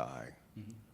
So what's your opinion, after going through all this, what's your opinion about doing something like that to not convert the pipelines, but just utilize the pipelines for CO2 and H2 production? I really want your opinion about that. Well, I'll tie a couple things together as quick as I can. I know that we're low on time. I was at the conference this morning, and they were talking about a whole bunch of different projects to create new CO2 pipelines, 600-mile pipelines in the Gulf of Mexico and other areas. And the biggest cost to doing all of that, first you got to get the capital and actually build so long of pipelines, and then you got to bring the customers to it. So what I would say with that is an advantage of using the existing infrastructure is that you're able to go around. We've already spent the money. It's already sitting there. Yeah. And what you can do is you can create mixes. As John and I were talking about a little while ago, the rule for natural gas is that it needs to have a specific energy to it, and you can have about 70% of it actually be methane and the rest be whatever. You could potentially piggyback another fluid with it. So it's methane and hydrogen. It's methane and CO2. But I'm not talking about piggyback. I'm actually talking about a pipeline within a pipeline. I think the capital costs, that would be the biggest stopper. Yeah. Because you're going to have to you'd have the compressor stations, you'd be able to double up there, but otherwise you're kind of starting from scratch on the projects. But the nice thing, you could send natural gas for 4 days out of the work week, and on the 5th day, send whatever you want. You have the option to, because I believe that's already used in some facilities, like with petroleum products. You're able to send one after the other.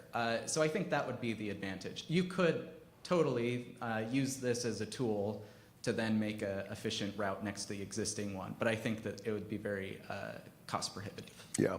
What about does your database include all of the compressor stations? Or just the pipelines? I think it does.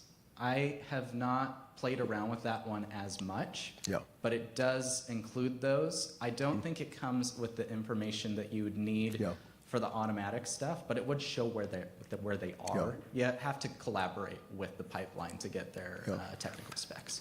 And when you listen to people who are interested in actually converting the pipelines, it's the fluid conversion, is there a lot of interest in actually doing that? That's just reversing pipelines, but actually converting them. Is there a lot of interest in that?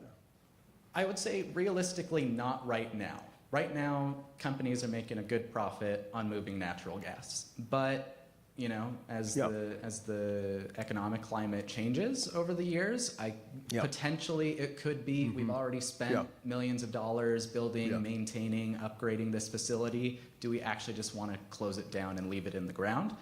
Because the alternatives, you got to get it from one place to another. You can put it on a semi, you can put it on a train, or you can put it on a barge. And all of those are active. You're paying people, you're paying maintenance. I think we have a pretty good network to get natural gas wherever we want it. This could be a good alternative. Realistically, it wouldn't be tomorrow. I think that it would be something that as companies are looking at their bottom line year over year, they're then able to say, I think maybe it's time that the tax credits are good enough and we're not making enough profit anyway. We start switching.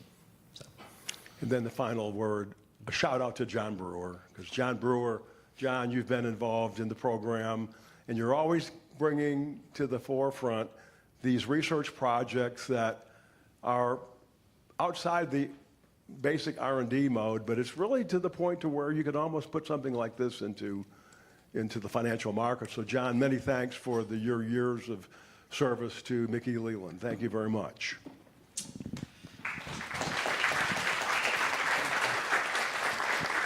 And, up next, looks like we have Sophia Morgan.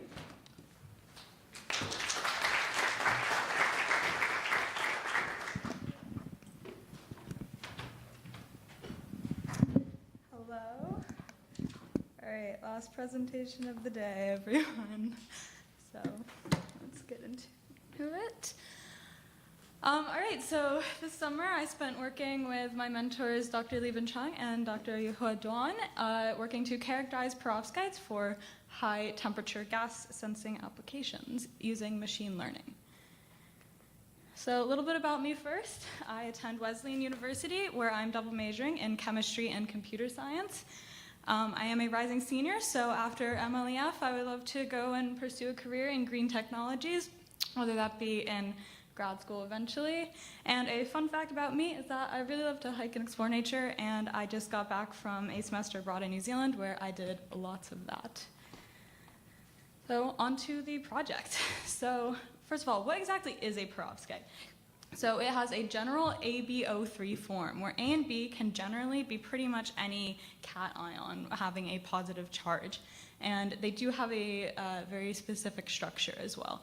And what makes them so effective as gas sensors is that they have a very strong conductivity, particularly when a small change in partial pressure can impact a large positive change in conductivity. And they are often very stable at high temperatures as well, which makes them so applicable for my lab's purposes. So the way that this works is that they have charge carriers, whether that be a proton or an oxygen or an electron, and it transfers the electron, and it's actually able to capture it and use this to facilitate the electronic sensing. So my work this summer really focused on pivoting off of a research paper from Priya et al., which made an XG boost algorithm to characterize these perovskites. And in doing so, they compiled a database of over 7,000 different perovskite data points, each with 112 features and 6 classes of charge carrier. And they did this by creating a regression model to predict the conductivity of the perovskites and a classification model to classify the charge carrier, as I said on the last slide.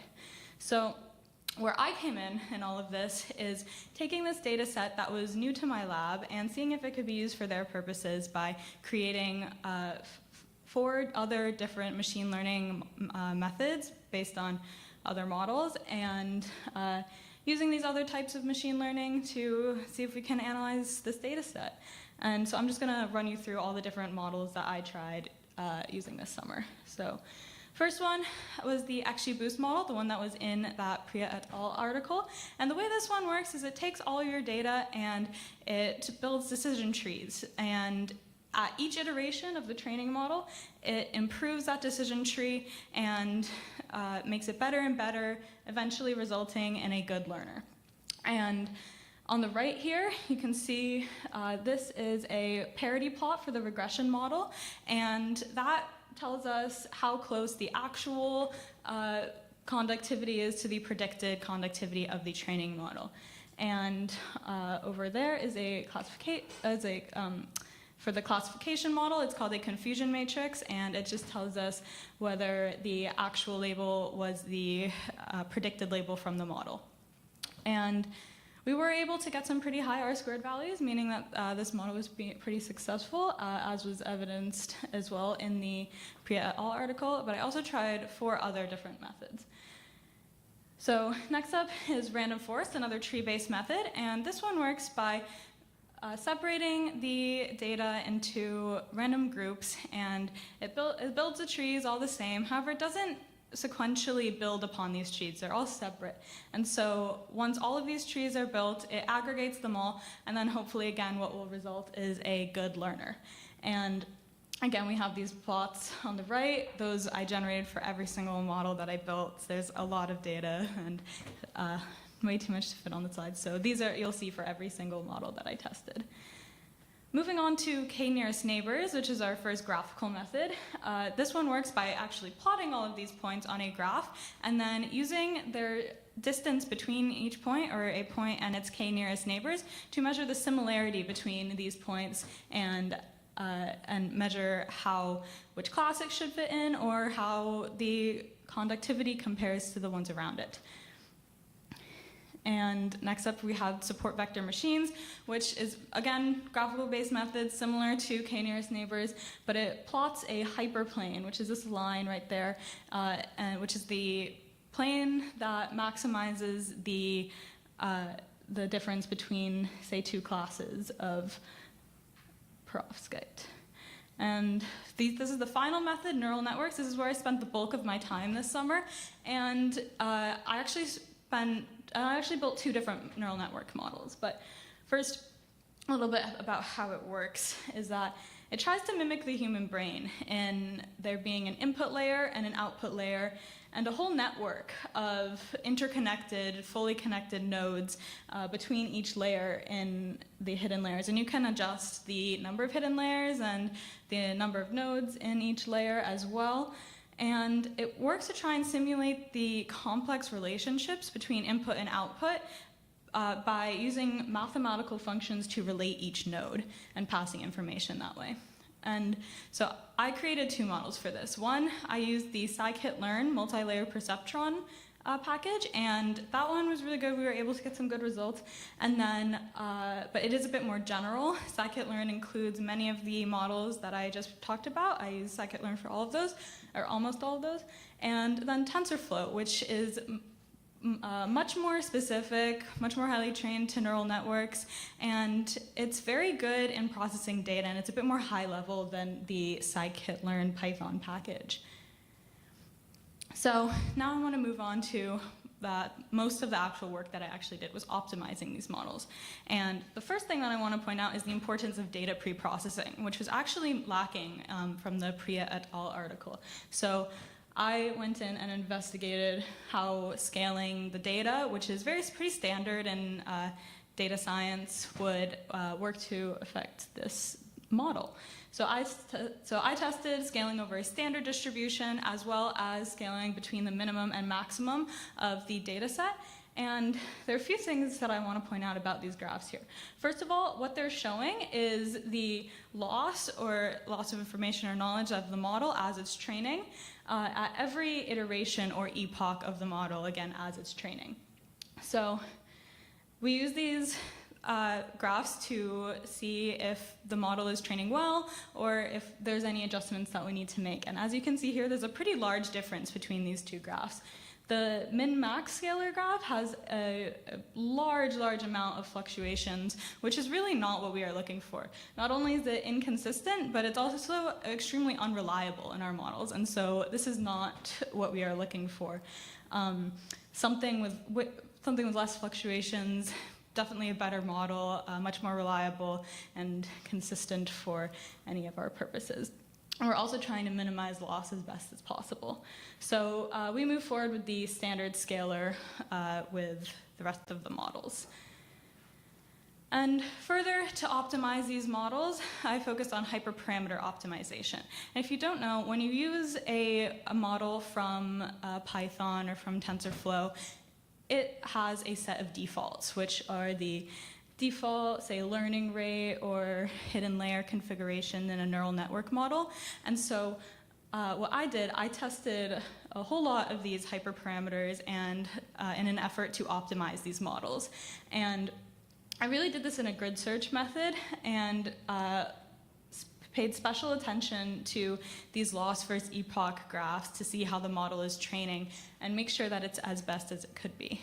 And one more thing that I want to point out is that when we look at this graph and we see the training data, the data that the model trains on and that it sees as it's learning, we want this line to match up with the testing data line, because that means that the model is performing as well as it is for the training model as it is for the testing model, which is ideal because we want it to be able to handle cases that it hasn't seen before, because that's where it's useful to us. And so, as you can see here, when we get to a place where there's a gap in the between the validation loss and the training loss at the end of training, this means that our model is actually overfit to the training data. It's become too good at training on the data that it sees. So one of the things that we actually had to do was add some dropout layers to actually give it a handicap so that it's not as effective as picking up on every single little detail in the training data, so that it is still applicable to the testing data. And so this is where I spent the bulk of my time going forward to optimize each of these models. And I just want to reiterate that this was pretty much an exploratory method and project to really just investigate this database, and it was completely new to my lab, so Hopefully they will be able to move forward in this and use it to identify some perovskites for gas sensing in the future. And thank you. I'm happy to take any questions.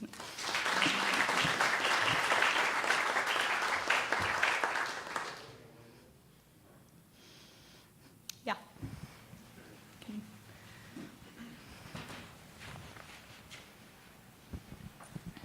Yeah. So, well, good presentation.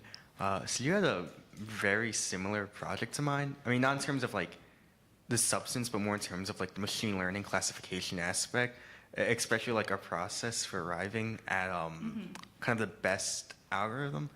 So I guess my question is, why did you, if I am like getting this right, like why did you determine neural networks were the best method to use? Well, the TensorFlow method is a bit more high level than the Python methods that I was using. And those we were able to get some really good results. We were mostly basing this off of, say, R-squared value for the regression, accuracy score, as well as F1 score for the classification. But really most of the models that I tested were able to do really well. XGBoost performed very well as Random Forest. So. Yeah, so I guess just a follow-up, and this is more for me actually, because I just use like sklearn for this. So when you talk about TensorFlow being more like high level, like can you expand on that? So I was actually pretty new to TensorFlow. I had never used it before. I just know it's a bit more, I'd rather it's able to handle large databases more easily and be able to pick up on little things. And because we were using such a large database, I think that's one of the things that really helped. Yeah, okay, that makes sense. Thank you.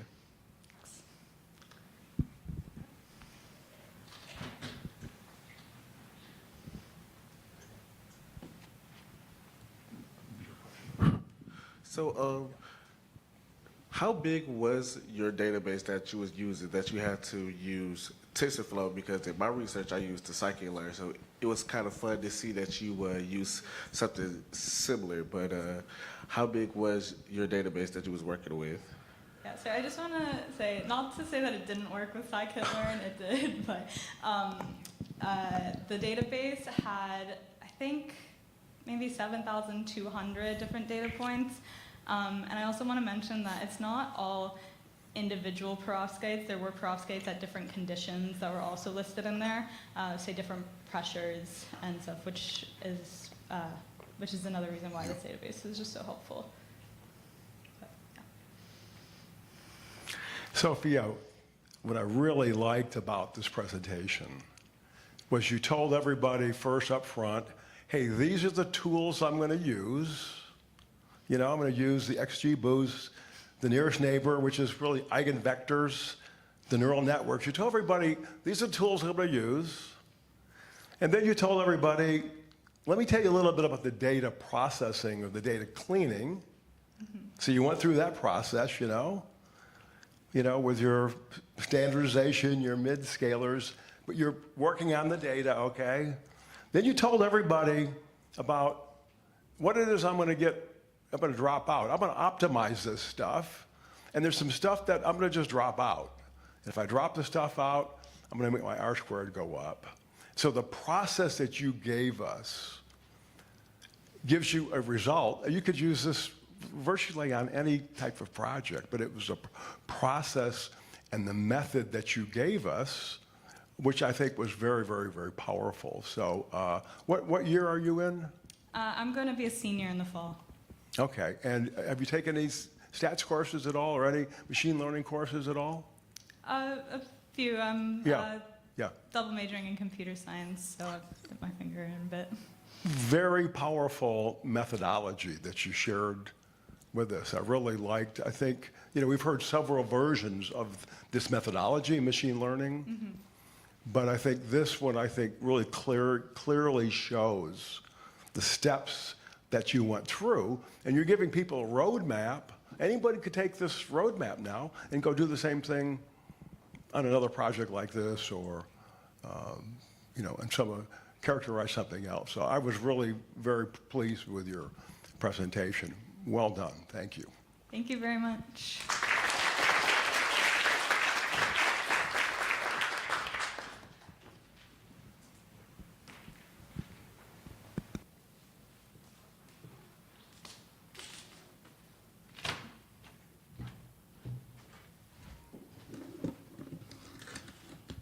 Well, with that, we conclude day 3 of the technical forum. So let's give a huge round of applause to all of our presenters of the day.